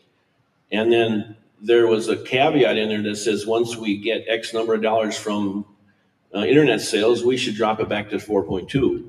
So it really didn't have anything to do with groceries, I don't think. But anyway, we may be 46th in teacher pay, but if we look across the board at every and any other industry job, we're probably similar, you know. You got to compare apples to apples. In a lot of our small school districts, the teachers are some of the best paid people in that entire school district. And there definitely is a disparity between all the administration and the teachers. If some of that money could be maybe not given to administrators, and some of these districts have a ridiculous number of administrators, I feel. It should be redistributed a little bit. You know, I really don't think teacher pay per se in South Dakota is that bad. My boys, when they, in a year or two, when they start their first job as a teacher, at age 22, they will be making more a year than I ever have in my entire life as a small businessman. So it's, you know, depends on how you look at it. Thank you. Senator Sauter. Having been a teacher, teacher pay has been on my mind for many, many, many years. And we've always negotiated for more money. And it's just been one of those constants that we never get away from. Was it this last year or the year before, we actually did have a bill before the Senate Education that would cap superintendent pay. And I asked the sponsor of that bill, I was very interested in why she brought that and how many of her constituents or who had brought that bill. And she said to me, I just woke up one morning and thought, you know what, I think they get too much money. Maybe we should cap that. What an irresponsible reason to bring that. That is a local concern. And if the schools, each local district thinks their superintendent or their administration of some sort makes too much money, that's their decision. That's not a state decision. That is a local decision. I'd like to see our teacher pay go up, similar to what Mr. Bagalka said, that I heard today about the average state payment, the average teacher gets paid in our state. And with my master's degree, when I stopped teaching, I didn't make that much. So I'm glad it's going up, but we need to keep working on that. I'd like to see some of this, if we could get sales tax on certain things, not raise them, but different businesses that come in, we could maybe get a raise in our teachers' pay. All right, we go back to Senator Sauter. What bills do you plan on bringing back in 2027 if you're elected? And how will those bills help your District 4 voters? Oh, thank you for asking that question. In fact, I'm working on one right now. The bill that, I'm sorry, I don't remember the number, but it would require licensing for private home health, non-medical home health care. Many of our elderly would prefer to stay in their homes as long as possible instead of going to an assisted living or a nursing home. And our private companies and agencies are not licensed. This passed through the House, it passed through the Senate, it got all the way to the governor's desk, and he vetoed it.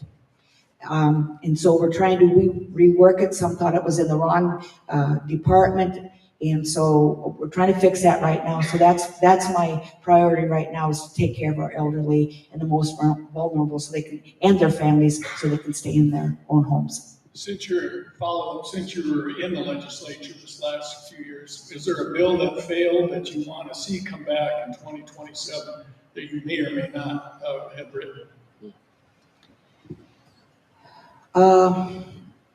Nothing comes. That's right. There's other ones, but yeah, and anything that we can promote our education or help our rural economy, I guess I'd like to see those come back. Okay. Tim, your thoughts on a little bit different question? Yeah. You got anything you're going to carry for 2027 that's eating at you that'll help the District 4 voters? Honestly, no. I'm not running to bring any particular legislation. I haven't really given that much thought. You take a lot of votes in Pierre, there's always a lot of bills, and one of my goals is not only to pass bills that I think are good, is to kill bills that I think are bad. One bill I can think of last year, I will bring up, that I thought was a good bill. For instance, I'm a businessman. I got a U plate on a trailer that I use to haul my skid loader or tractor now and then. I had to pay for that license one time, and that trailer is good forever. But if I have a little fish house or a little trailer where I haul a lawnmower maybe once or twice a year, I pay way more. I have to license that bugger every single year, and it's like $45, $50, and some of those trailers are barely worth that much. To me, that doesn't make any sense. You should have a lifetime license on a private trailer, maybe under a certain weight limit or something, but I really don't think it's fair the way it is right now. Okay. Back to you, Tim. We're switching subjects to taxes.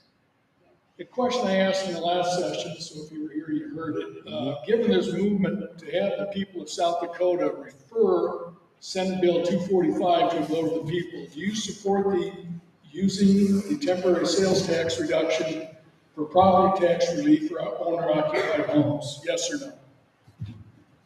I believe I would vote yes on that.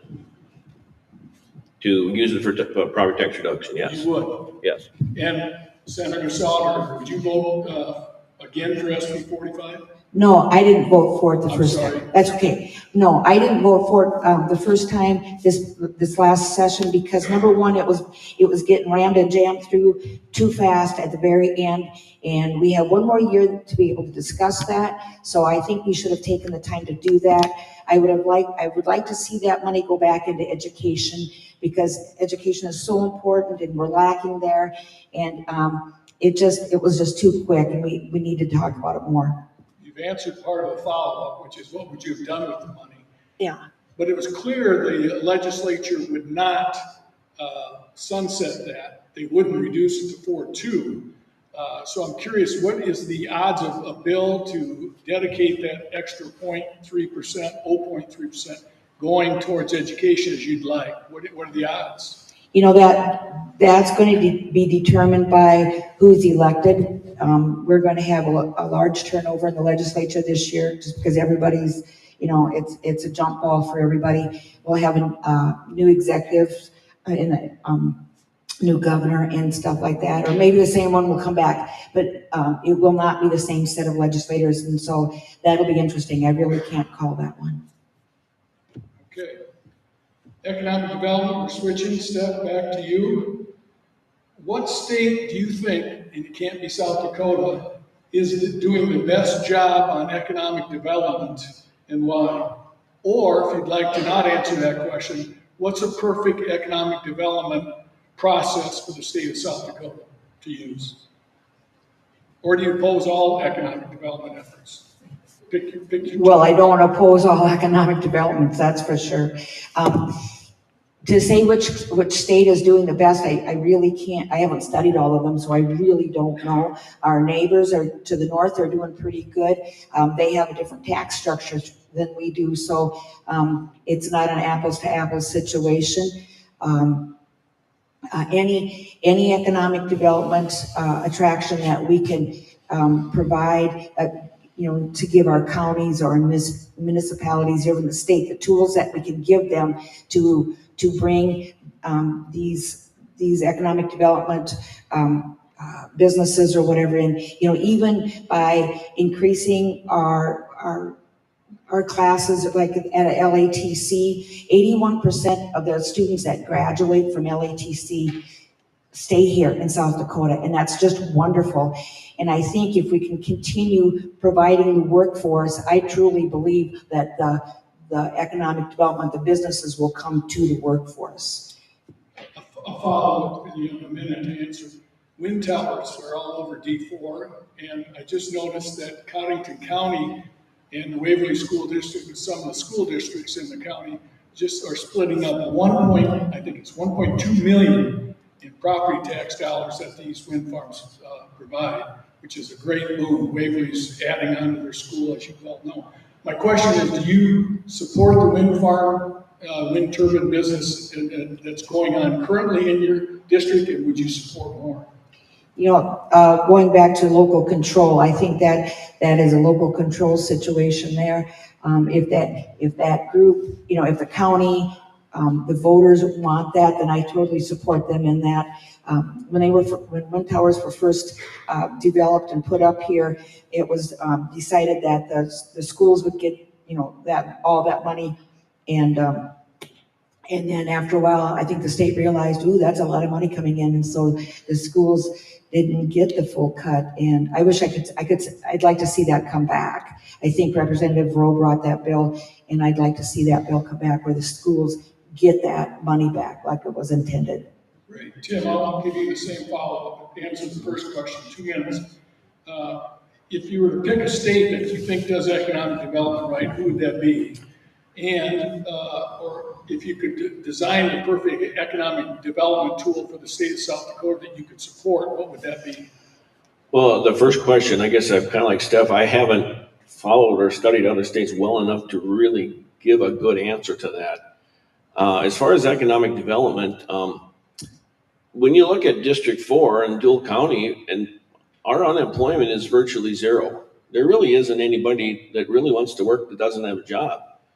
Lots of businesses are hiring or would hire if the right person came along. They'd be glad to expand.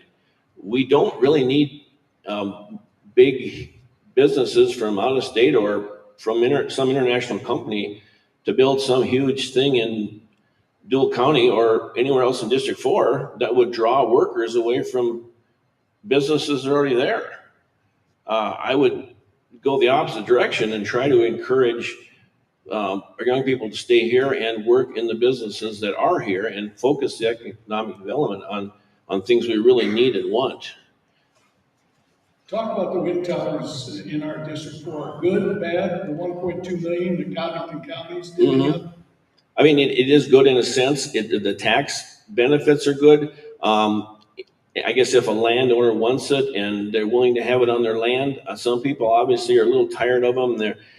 We do have 3 different wind farms in our school district in Dual, and there's a 4th one apparently on the way, which some people are getting a bit thinking that's enough. You know, aesthetically, they're not the greatest.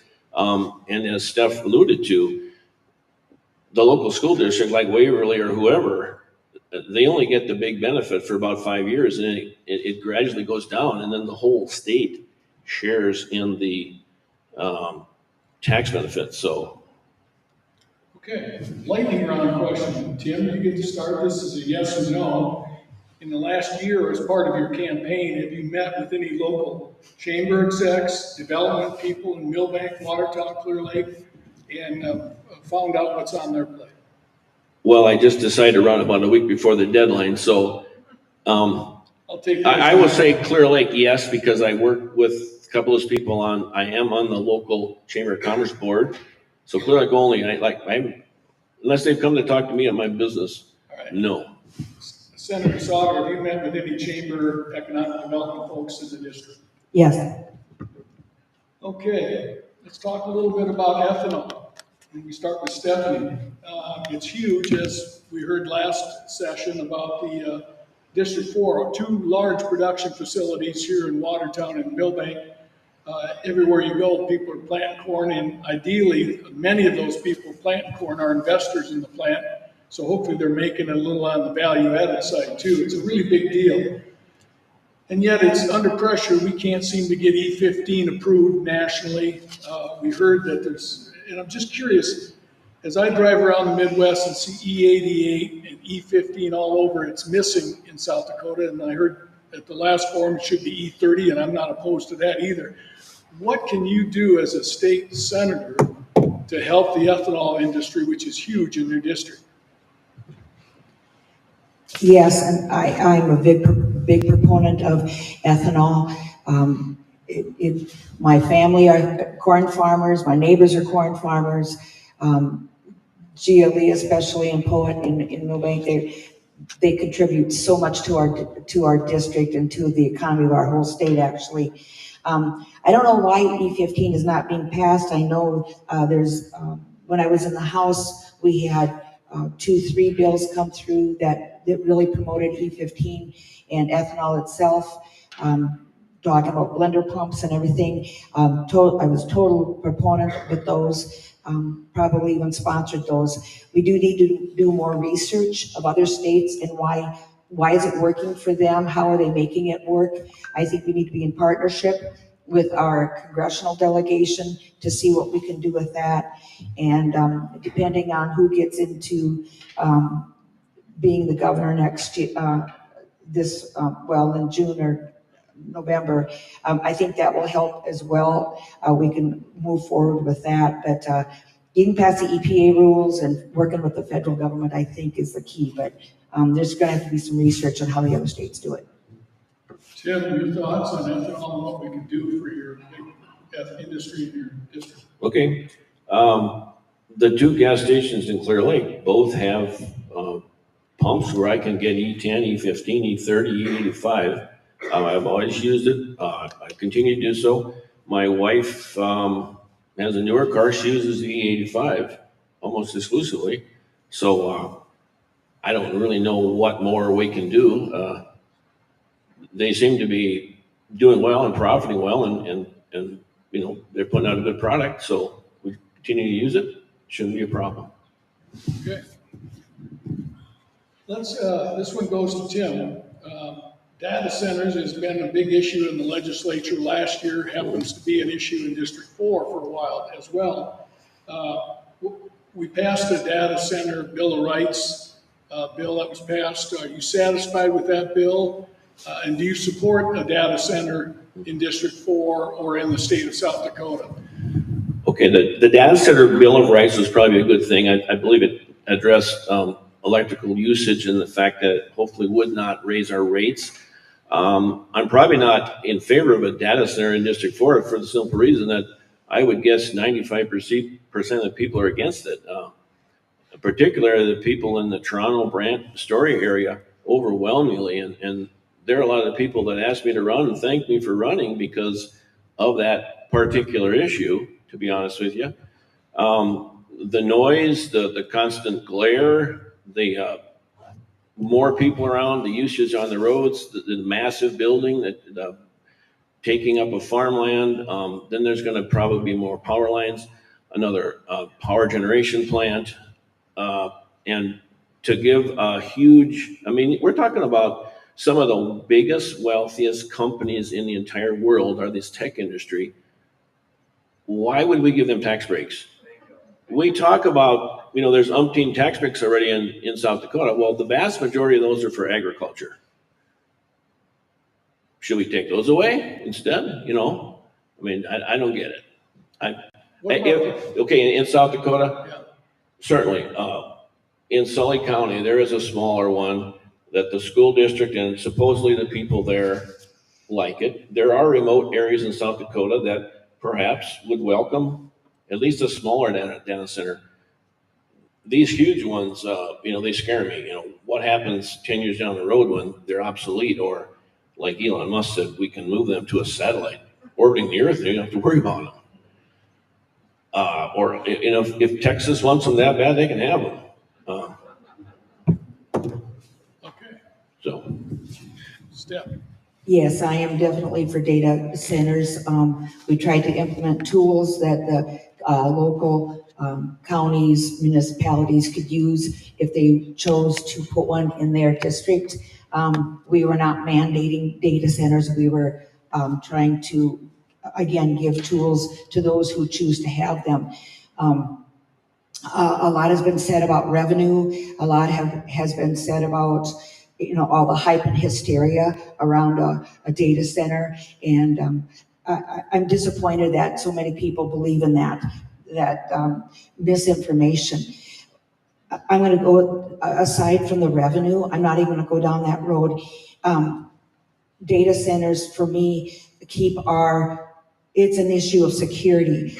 We passed a bill, and I helped sponsor that bill, that does not allow foreign companies to own, or foreign countries to own land in South Dakota. That's a very good bill. We shouldn't have that here. So why are people so opposed to having data centers here that keep our information here instead of sending those to China? Because believe me, that's where they're going. And for those who don't like AI, I'm sorry, but it's here, just like electricity. 90 years ago, there were people who didn't want electricity. Now we can't live without it. AI is here. Data centers are here.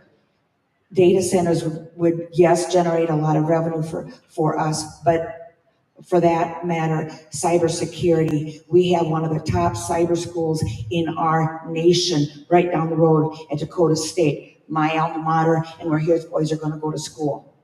They could help us with this. This is their wheelhouse, but yet we're saying, nope, you're not smart enough. Nope, we don't want to keep your job here. We want you to go somewhere else. They're going to be in the United States, as far as I'm concerned, and they might as well be here. But it's the choice of the local people, and the state should give them the tools to choose that. Okay, kind of a whimsical final question. Not whimsical, it's very important. But I don't understand, so I'm going to ask the two of you to help explain it to me. One of the candidates running for a statewide office, which I won't name, is suggesting we eliminate property taxes. First off, can we do that? And then secondly, do you support that? And finally, this goes to you first, Steph. How do we do that?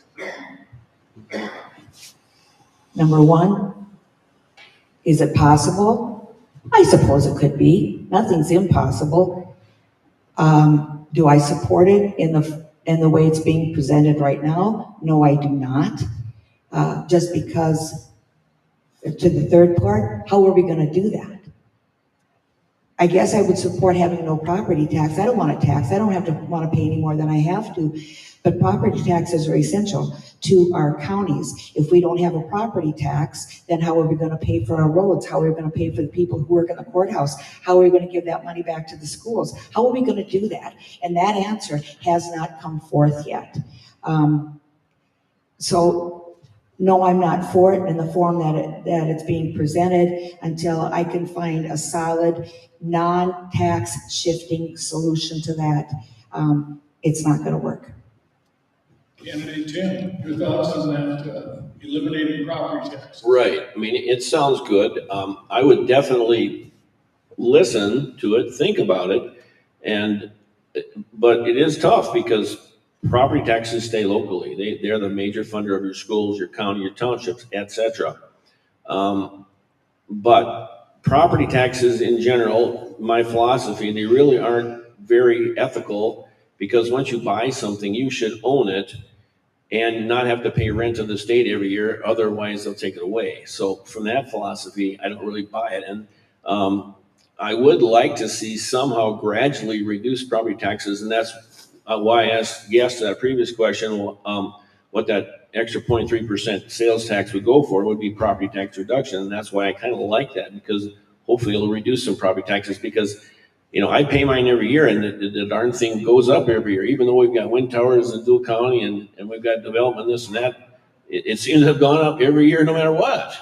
But you're going to have to shift some taxes. Maybe sales tax will have to raise. The candidate you talked about, he does have some ideas. I don't know how specific he's been. He's talking about some outside revenue, maybe tap some sources like large trusts, etc., real estate transactions, etc. It might not be easy, but I guess I'd have an open mind and look into it, at least listen. Okay. With that, we're at the end. It's time for closing remarks. We'll do a minute and a half since we've done very well and you've been very efficient. So if you would you tell the candidates of P4 why they should vote for you on June 2nd in the Republican primary? We start, I think, with Tim. Okay. Thank you very much, and thank you all for being here. This is a good turnout, and thanks for being on TV, etc. The other night in Goodwin at the forum, we had an interesting question. It talks about, would you support or pledge to support the South Dakota Republican platform? And I said yes, and I thought back to when my son was looking up, trying to put good things on my website, and he found out that for a couple of years in the Senate, apparently I had the best score on supporting the Republican platform, and I didn't even remember that. And it wasn't something I had done intentionally. I mean, I haven't honestly read it in years, but I kind of know what's in there. And that's the kind of voter I will be in Pierre. I will support things like that are in the state Republican platform, things like limited government, local control, states' rights, being pro-life, being pro-gun, being pro-family, stand up for property rights, stand up for individual freedom, try to keep taxes low, and try to keep government efficient. And those are the kind of things that it was just a coincidence that I actually voted better in that 2 years in the Senate than anybody else there. I don't have a copy with me like Fred does, but that's how I would vote, and you can take it to the bank. I will be there for you for District 4, for the people in this district. Thank you. Your closing comments, Representative Stahl. Again, thank you for this forum this evening. I always enjoy being part of this. This makes me think, and it gets my message out as well. It's been my honor to be out in the legislature, first for a term in the House and now for a term in the Senate. And I like to believe that a vote for me is like voting for most people. It's like voting for anybody else in District 4 for the most part. The majority of us have similar life experiences, such as farmers, teachers, small business owners, parents, grandparents. My record from the past 4 years shows that I focus on and fight for the real issues that are such as affordability for our families, the rural economy, education, and safety. I have gained the respect of my peers and the voters by I show up every day and because I'm ready and willing to learn and listen before making decisions that affect us all today, but especially the decisions that will affect our futures and the futures of our children and grandchildren. I've proven that I bring a true South Dakotan common sense and accountability to the Senate, and I'll remain straightforward, honest, and focused on what really matters to District 4. Again, excluding the hype and the hysteria that sometimes lends itself to lead the legislation, and that's not right, not in our state. It again will be my honor to continue serving District 4 in the state Senate, and I thank you for your vote, and I thank you again for this evening. Well, there we are. We're done with 2 of the 3. This is your District 4 Senate candidates for the Republican primary. As I stated in the first one, we need to thank these folks for running. It's not easy being in the public square. They'll tell you that, I'll tell you that. I was on a paper for a few years. But I want to thank them both for running. I want to thank you all to help me thank them for running and wish them the best of luck on June 2nd. We'll take a 5-minute break because your moderator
We are now done with District 4, so we'll focus in on District 5, which is pretty much the city of Watertown and a couple townships surrounding Watertown.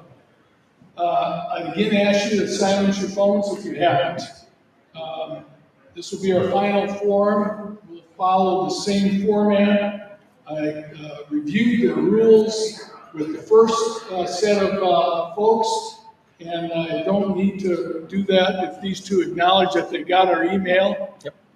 And remember that I might ask a couple of yes/no questions that are yes/no, and which was not in the rules, and encourage you to stay on the topic so I don't have to cry foul. Okay, so with that, we're going to begin, if there's no other questions to candidates. All right. First thing we'll do is we're going to have our candidates introduce themselves. And they've got a minute to do that, and we'll begin with candidate Representative Garcia. Thank you for having me, and thank you for all being present and those online. I'm Representative Josephine Garcia, running for District 5. I am a constitutional Republican, and I here represent you, the people. That's my only agenda and objective. So, thank you. Senator Vilhauer, your opening comments. There we go. First of all, thank everybody for being here tonight. I want to thank the Chamber for hosting this and the GOS for letting us use the facilities. I am the current senator for District 5. I am a retired CPA with the emphasis on the retired portion. I have lived in Watertown for 45 years. I'm a lifelong South Dakotan, and my wife and I have a burial plot in stone out at Mount Hope Cemetery, so this is a permanent spot for us as well. I've got a track record of service that goes back to my teenage years. I was in the South Dakota Army National Guard for 10 years. For those of you that have been around Watertown, I was in the city council for 8 years. I served on the hospital board of directors for 10 years. I've been through all the chamber seats, including the president's position. So I've got a track record of service in this community and to this state. I love this state. I love Watertown. Very simply, that's why I'm running, because I want to give back to the state that has treated myself and my family so well. Great. Let's go to our first question. It'll be under the general topic. We'll start with Glenn. Glenn, tell me, what are the three biggest issues facing Watertown? Not the state of South Dakota, not the United States. What are the three biggest issues that you're hearing from your constituents and voters in District 5? Well, that's a tough one, Mark. I would say, and going back to my city council days too, Lake Kempesca flood mitigation control, that is definitely an issue that here in Watertown or in this area. Affordability. You know, we want to talk about property taxes, yes, but I think it's a broader issue, and that's affordability of our residents in general. Because, you start talking about property taxes, insurance, medical expense, et cetera. It all is rolled into one. As far as what I would call affordability is a huge issue. And I guess I would also probably lump into that, we look at Glacial Lakes Energy here, for example, and the importance of that to Watertown. I think overall economic development as it relates to how we can utilize Lake Area Tech College here in Watertown is something that is definitely a factor that I think is on a lot of people's minds, or should be on a lot of people's minds. Representative Garcia, what are the three biggest issues facing Watertown that you're hearing about from the community? I've been hearing about, well, for sure, property tax. I say that takes number one. Public safety is another one. Also, cost of living. People are working multiple jobs to make ends meet. So the cost of jobs, they're just not getting paid, not meeting the match of the demand of inflation. Okay, next question goes to Representative Garcia. A similar question as I asked Representative Jordan from the party. You're a member of the Freedom Caucus, isn't that correct? Yes, I am. As was noted with Jordan, a recent opinion column pointed out that you were 3 for 8 as a bill sponsor. I'm curious, with a record like that, and on the topic of effectiveness, how should the voters of D5 rate your effectiveness as a legislator? A+. A+. Do you want me to expand on that? You got 2 minutes? Okay, perfect. Well, because I was for medical freedom, if some of my bills were the toughest bills that were on the House floor. Several missed by 1 or 2 votes. So to be fair, if you look at the quality of the bill, I think they were excellent bills, especially my one for the electricians getting an electrician card. That's one that comes to mind. My e-verifying for unauthorized illegal immigration. That was another big one. Organ donors missed by 1, which is already in the court law. So that was just helping the judges. We have attorneys in the House that should have gone for it. They didn't. So my bills, I think, were very strong, and they should be proud of what I presented. Follow-up question. Sure. What are you going to bring back if you're elected as our District 5 senator that will help our district, your district? You know, I think that's a game changer coming out of the House to the Senate. I think it's a big step up in a different way. I think after what I've experienced for the last 2 sessions, I've learned a tremendous amount of how it all works. And I think that's a big question. I will always be for medical freedom. I will be always for the people. And that's where I will continue to maintain and drive forward. Different question, Senator Bill Howard. It's easy to blame people, and the question is a blame question, but that's not really my intent. Who's responsible for the printing of the late ballots for early voting across the state? Is it the legislature? Is it the Secretary of State? Is it the auditors? Where does the fix need to come from, and who do we blame? Excellent question. And we, with the late advent of early voting, that's the first time it really got dug into. But now, in talking to state auditors auditors involved in this, there's a combination of blame out there. I think the legislature a year ago had the opportunity to fix this, didn't act on it. And in spite of that, I think had the Secretary of State being aware that the fix did not get made, I think that in and of itself is partially to blame, that this should have been addressed more fully sooner. But it's a combination of things that, unfortunate, it's going to turn out okay in the end, but it is unfortunate that it delayed things in the process. Third question, back to Glenn. I asked this to all the other prior to, and it's a local control versus state. Where do you draw the line? And I'm curious to understand where you draw the line as to what's a local issue, cities, you were on the council. Was the state ever meddling in your business? And then what does the state need to do? One of my biggest frustrations in my 2 years in the legislature has been how the state has tried to exert itself or exert its influence over matters that should be left to the decision of school boards, city councils, county commissioners. It used to drive me crazy when I'd see bills come forward that would start again to take away local control.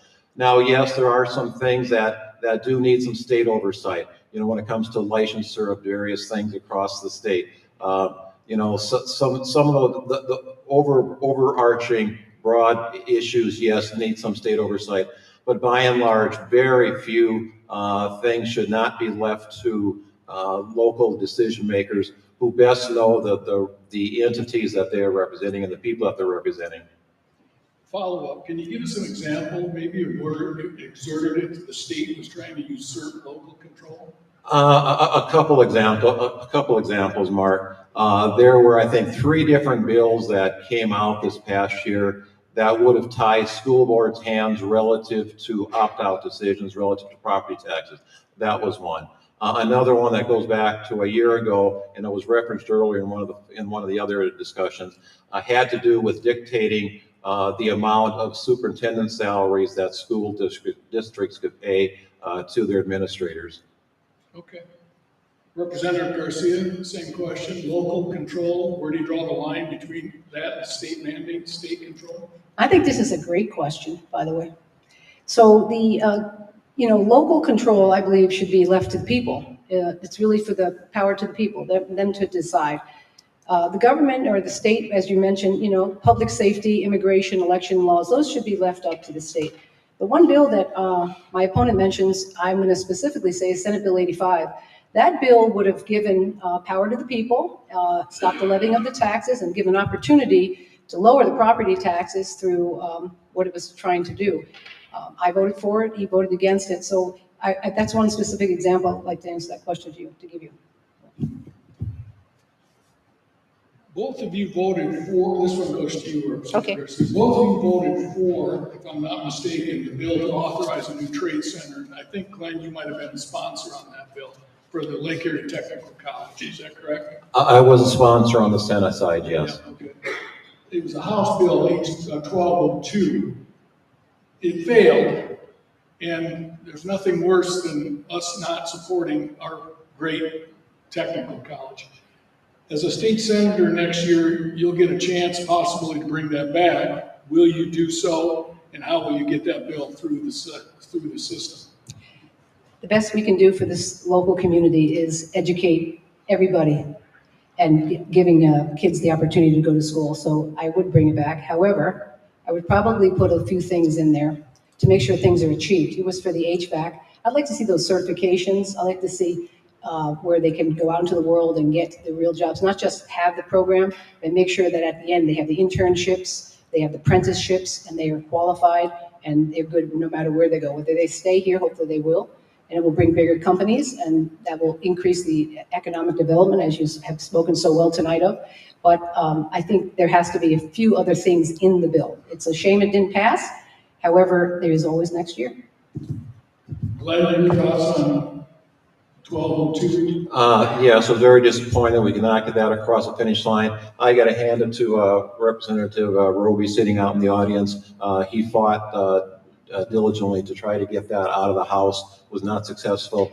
What I'm really hoping is a couple different things. One is that when the governor, whoever the governor is, presents their budget in December, that item is specifically delineated as something that the governor's supporting. That was not the case this last year, so we were kind of starting from scratch as far as bringing that bill forward. So one, I hope the governor presents it as part of the budget, and secondly, that we all get, everybody around this area especially, get behind this bill, because listening to at the governor's lunch the other day, just how critical Lake Area Tech is, and the gem that we've got with that institution, not only for this Watertown, but the upper Midwest in general. It's critical that we support anything that we can do to help Lake Area Tech. Okay. I think this one now goes back to you. And we kind of touched on already, we're in the economic development series of questions, and this is a lightning round question. So as a D5 elected official, both of you last year, and then running for the Senate this year, economic development has been a big topic, will continue to be a big topic. I'm curious, Representative Garcia, have you met in the last few months with our Watertown Development Company executive and or the Chamber of Commerce in the last few months? Does internet like Zoom count? Because that's potentially legally it is, right? I have. Glenn, yes or no? Yes, several times. Okay. It's clear that Watertown has an employment issue. This goes to you, Glenn. It shows up in not having enough workers. As you heard probably in the last debate, if you were here, one candidate thought we don't need any new businesses because we can't find enough workers. There's another solution, grow the workplace. If you support that idea of growing the workforce, how do you propose we do that? And in particular, I'm interested in a couple of ideas: training, support for Lake Area Technical College for local employers, and would you be willing to support relocation assistance for workers and their families? The second one is tough. I guess depends upon what types of jobs we're looking at the relocation being for. I think some critical ones, yes, might be warranted. But in general, overall, growing the workforce is critical, and that gets back to the whole affordability issue. There's so many factors that come into play there that growing the workforce is one. Workforce housing is another. We want to reduce property taxes. We want to increase sales taxes. Those all roll into one segment, and that is affordability. And to do that, we need to grow our base. And that all happens. It's not going to happen overnight. It's going to take time. But by growing our base, we tend to solve the things that I just mentioned that you alluded to, Mark. Okay. Representative Garcia. Would you mind repeating your Sure. point of that question? We're talking about the workforce development in Watertown and Right. the employment issues, which are huge. And I'm wondering what you are willing to do as our state senator to help resolve or improve our ability to recruit workers. And specifically, I was wondering about training for new employees through Lake Area Technical College, which happens today, and relocation assistance for workers and their families, housing. So I have three businesses, so I know how hard it is to keep workers and to get workers. So I think the biggest thing I hear from my young workers is that the training, you're absolutely right, there needs to be training and transition. I've always said that the healthcare is the biggest industry you have here. I'm going to be biased and say that's what it is because everyone needs good health. Lake Area Tech has a very big nursing program, and the training and the preceptorships could improve if we would get alliances and have them in the facilities to learn all aspects of it. So I think there is room for improvement everywhere. So I would say that would be one area of Lake Area. Welding is another one, I think is a big industry, welding. My son went to Lake Area and graduated welding, but there wasn't a lot of apprenticeships. So I think there has to be something looked at the overall success rate of that. When you say bringing families and relocating, there are a lot of families here that would work had the right opportunity happened. I don't know where that breakdown is. I couldn't answer that question particularly for you, but I do think every job has to have some form of a apprenticeship, yes. Okay, I think we go back to you for the next question. D5, as we discussed in the prior two sessions, is home to one of the largest ethanol producers in town. They aren't going to get a pipeline. That's done. What are you going to do as our state senator to help their business grow and prosper, as well as supporting all the farmers in the adjacent counties selling corn to them? So we're talking about the pipeline itself? No, I'm talking about the ethanol plant. Okay, so last I heard, the ethanol plant's gonna come another way, instead of doing a pipeline, maybe through the trains. So I think that's a big topic of conversation that's just come out. So I think that they're gonna do railroads and ship it that way. So I do think there's still conversation just ongoing right currently. So providing, the biggest issue I had with the ethanol on the pipeline was not just our land, but the health risks. So I don't know if I'm answering your question No, or you're not. not, because that, Okay. I'm wondering So what you're are asking- you gonna do to help that Well- business grow now that they don't have that option? I do think they have the option. I think they're just gonna use another method. Okay. Senator Gillhall. Mark, you're asking relative to how Glacial Lakes Energy in general expands their, you're referencing the E15, for example. Exactly. Okay. I don't know what the answer is because a lot of that is going to be dependent upon what happens at the federal level. But I think it's going to take a collaborative effort on the part of our legislature, the farmers around here, the Glacial Lakes Energy itself, working in harmony to try to put more pressure on our federal delegation to get something done. I think what's unfortunate is, to me, the carbon pipeline issue is dead. But I think what happened is, as a result of the several years that was debated, that put the whole process, or slowed down the whole process that we could have been using to, during that time, to enhance the availability of different sorts of ethanol. I'm curious if you would support the comment earlier about Nebraska is doing E30 in all state vehicles and those kind of initiatives that the state does have purview over. Would you see that as a benefit to helping promote and use ethanol in the state of South Dakota? I believe in Watertown we utilize E30 in our vehicles. I have burned E30 in my vehicles, one of the first times it ever came out, and I'd be very much supportive of that. Josephine. Thank you. So the EPA just made a temporary lift for the E15, as you're talking about. So you're talking now the E30, the other gas. The problem is not every automobile can utilize that. So I think that's just a bigger question than what you're asking. How can you use it here in South? It's almost not possible to use it on every vehicle. So you could still have an option, right? People have a choice, is what we're Would saying. you But support the state mandating all their vehicles to use an E15 or E30 blend? just that? Yeah. What would you do with the older cars? How would they be fueled? You couldn't take it. Put a year on it then, 2002 and beyond. I How don't many know. state vehicles do you think are older than 2002? I'm not sure of that because I'm not that type of professional, but I would say, I would have to see it, but I'm just saying that these are hypothetical, so I just don't know if that's even a possibility to even use that for South Dakota, and especially the weather. I don't know if that would hold up. Okay, let's move on to outdoors. You have the two, this goes to Glenn. You have the two lakes and the Big Sioux River in your district. And both have a problem with weeds that your constituents are contending with and zebra mussels. I'm curious to know if you think your South Dakota Game Fish and Parks and the Department of Ag and Natural Resources are doing an adequate job of combating them, number one, and two, finding efforts for us to deal with these problems in your two lakes and river. You know, I was disappointed. I would believe it was what, House Bill 1157, 1137, something like that. That would have done nothing more than provided some funding for a study of how to deal with zebra mussels.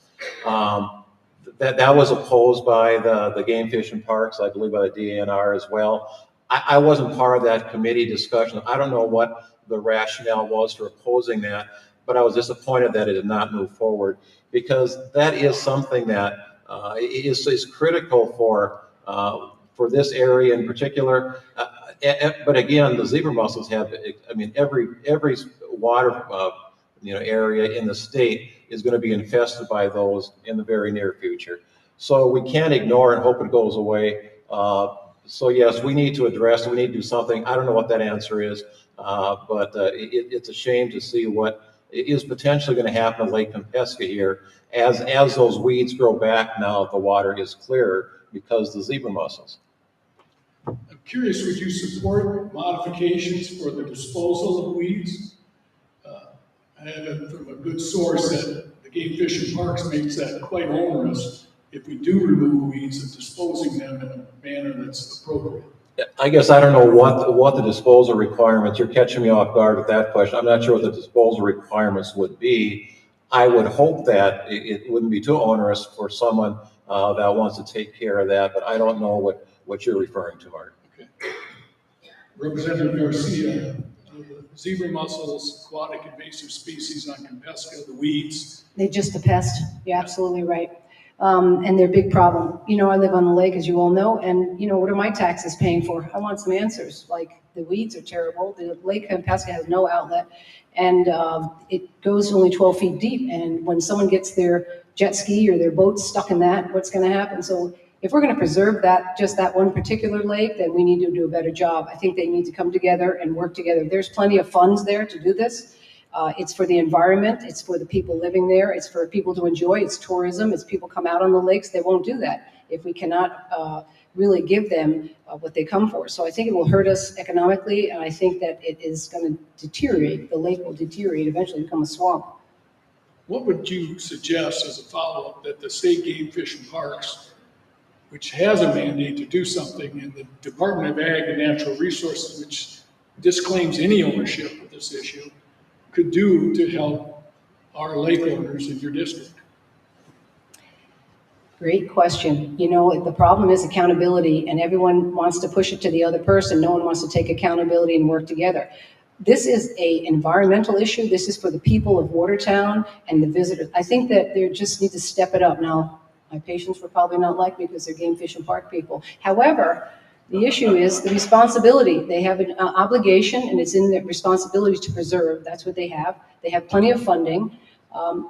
Work together. That's the problem why we can't get things done. Work together and come with a plan that everyone can agree upon. You're going to have to make a compromise, but there has to be accountability for that as well. Okay, let's shift to education. Can we stay with you, Representative Garcia? Okay. Earlier, we asked the same question, but the South Dakota ranks number 46 with average teacher pay at $58,500. Nationally, that average is 27% higher at $74,500.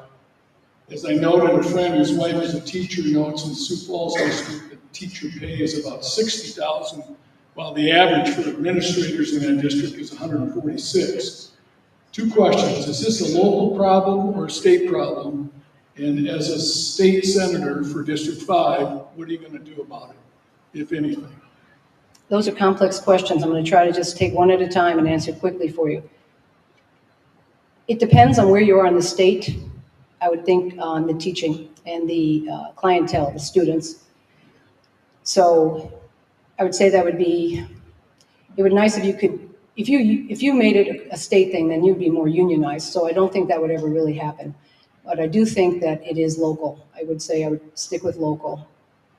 In the Senate, I mean, the teachers, look, who gets paid enough? None of us get paid enough, right? So across the board. South Dakota is not like other states, though, like where I come from, that the teachers are of different caliber and the students are of different caliber. So it's a different thing. You have to look at where you live. So I would say for your first answer would be, yes, keep it local. The second one, what was your second one now? Because well, the average of the administrators is nearly 3 times the teachers. okay, no one likes that. We're top heavy all the way around. We're top heavy in administration and healthcare. We're top heavy in schools. We have so many superintendents. So I'm more of the going to be responsible and say consolidate and trim it. I would say trim the cholesterol and the top and disperse accordingly. And that's the safest I can say to you. Okay. Glenn, you get the next one. This one's right up your alley because you're on appropriations. And I asked it earlier, but a candidate for a statewide office is suggesting we eliminate property taxes in his advertisements. As a legislature, do you know of a way to do that? Or is it a pipe dream? Or is it something we should consider and move on? Well, I guess to answer the first question, I suppose it would be a possibility, realizing that you'd have to get a majority of 105 legislators to go along with that idea as well. So I guess it's a possibility, but what do you do beyond that? And that's where I have no idea what we would do to replace that revenue. You know, there's talk about, you know, massive waste within our budget. No, there is not. I sat through appropriations committee meetings all day, every day for the full 37 days of our session. We have a lean budget within the state, whether people want to believe that or not. We truly do. We've got dedicated, people working for our state within the state. So no, there is not the massive waste that is claimed to be in our state budget. We've got to replace that revenue somehow. And I don't know I have no idea what that would be short of implementing a state income tax in this state, which I would never support as a legislator. Representative Garcia. Same question? Same question. So I like the idea. I mean, everyone looks at Florida and says, oh, he did it there, but he has a huge state. DeSantis has a huge state, and tourism is big there, and there's this climate. So I see the point. I believe this candidate is thinking, and I think it's a valuable thing to look at, is the trust funds. We have the lowest amount of tax on the trust funds. People from billionaires from out of the country invest in South Dakota. We say that agriculture is our number one money-making thing for the state, but it really is the trust that we have with these outside entities that we could tax them. I think his idea is to go and tax them, and the amount of tax that he could get from that would then balance the actual property tax. The other part to that is, I'm not for a state income tax. That's why most people move to the only 4 states we have left that don't have that. However, if you look at what you're paying in sales tax and what you pay in your house tax for a year, if you do the math, you're almost paying more in sales tax than for your property tax. So I think it's a moot point. I think that we do have an issue, but we have to look at all avenues. But we just cannot keep taxing the people out of their homes. Let's stay on the taxing issue. I asked this at the other 2 forums, but SB 245, which reduced takes the 0.3% sales tax and applies it to property tax relief.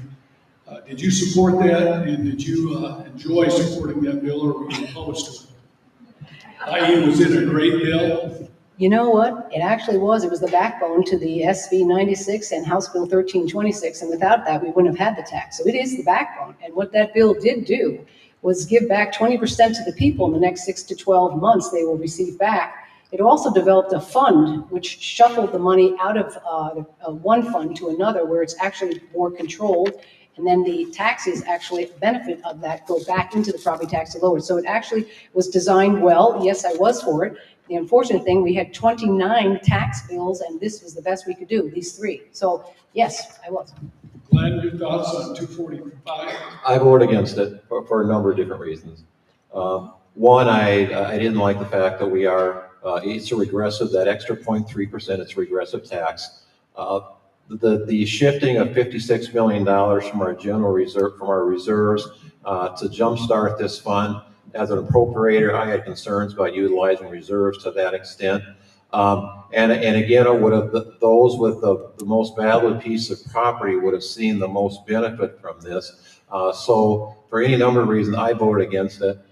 It'll be interesting to see what we as a people do as far as bringing that to a referendum in the near future. What's your guesstimate as to whether that will get to the ballot and will it pass? 49% of South Dakotans are against it, according to a recent survey. Is that directed to me? Yeah. I have some doubts that it will get to a ballot. I think if it were to get to a ballot, it would probably be defeated, or the referendum would probably pass. Representative Garcia, your thoughts on the referendum and would it pass as a follow-up? Oh gosh, I'm sorry, my thing died here. It's like dead. That must be a note there to say something. We are near. We're at the end here. Okay. That's 51% that want it, so I'm all for that. Okay. Let me see this. Okay, final question. This is under the criminal reform I asked it earlier. HB 1212 puts a woman who has an abortion is criminally liable and could go to prison. Your thoughts on that bill, and is it something that we want to do here in South Dakota? It didn't get out of committee, but one of the representatives, the sponsors, was from our area, so I think it's a question worth asking. And that question goes to you, Glenn. Bad bill. That is such a difficult decision that a woman is making, and then to potentially hold them criminally liable for probably one of the hardest decisions they have to make in their life. It's just crazy that bill was even brought forward. Representative Garcia? I've heard this question all night. I'm kind of appalled, being a female, I'm kind of appalled that it's so generalized. It is equal protection under the law if we're going to follow the Constitution. Murder is murder. And that is just how it was written. There are many levels to this bill which seem to not be discussed. So it's automatically the woman will be a murderer. If you were there, heard the testimony, heard the recordings, you really felt for all these women that chose these abortions had they had known there was another avenue. I think the bigger question to ask is, what can we do to prevent the abortions and the incidences from happening? We don't have anything in place for these women at all, really. And as one of the former legislators had mentioned, our online sales of birth control pill is through the roof. So, as a medical provider, heartbeat starts at 5 weeks. So what do you do then? If it's only after the baby's born, not while the baby's in the womb, I think it's a tough one. And being a mother, it's a tough one. Okay, we are at the end. We're going to begin our closing comments. I think we start with Representative Garcia. Well, I want to thank you all, although I can't see you. The lights are so bright here, but thank you for having me in the chamber and for you being the moderator and for Senator being here, because it was really interesting and the sound system is much better than last time. I am choosing to run for Senate for many reasons, but really I think the most important thing is for you, the people, because I've always been just for the people the whole time. I believe that in medicine we take an oath, and that is to do no harm and to always heal, try to heal. And our government needs healing, we need healing. I think up here tonight you see the big contrast. I am for public service, but I'm not for public institutions or governmental institutions. And being just pretty much, I just would say, an honest, open person. You come to your provider with your intimate details, And I will take those with me, your intimate points, concerns with me, and I will fight for you on that. So I would say that's who I am, just real. I'm not here to sell you anything. I'm not going to make false promises, but I will fight. And thank you for having me. Glenn, your closing remarks. First of all, again, thank you for being here tonight, folks. It's been an interesting conversation up here, without a doubt. I will say this, and I've said this publicly several times, I am not a politician. If someone is going to run a position like this and to better their resume or whatever it may be, they're in it for the wrong reason. I am out there as a public servant. And if you talk to fellow legislators that have gotten to know me, they will say I'm one of the hardest working, dedicated legislators out there, and I will continue to be that way. Like I said in my opening comments, I love this state. I love Watertown. We've got such a gem here within South Dakota. I don't think we realize how good we've got it. And we need to tweak some things here and there. Absolutely, I will agree with that. But I want to promise you that if and when I get back out to Pier, I will work hard to represent you, listen to you. I am tuned in. I go to school board meetings, council meetings, county commissioner meetings, or follow them on air. I know the pulse of the people of this area, and you're not going to go wrong by re-electing me to serve you out in Pier, because I understand you. I'm one of you, and I look forward to representing you. It's been a huge honor, so thank you, and I ask for your support on June 2nd.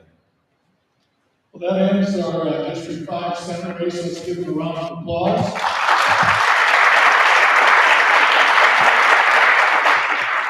And thanks for both serving, as both of them have, and as wanting to serve again. Thank you for that as well. That concludes our forum for this evening. Again, the Watertown Chamber of Commerce brought this to you. You can thank them too. They don't need to do this, but it is a good thing that they do. So we thank the Chamber for that and its board of directors. With that, I'm done. Drive safe and have a great rest of the week. Thank you very much. Good discussion. Yes.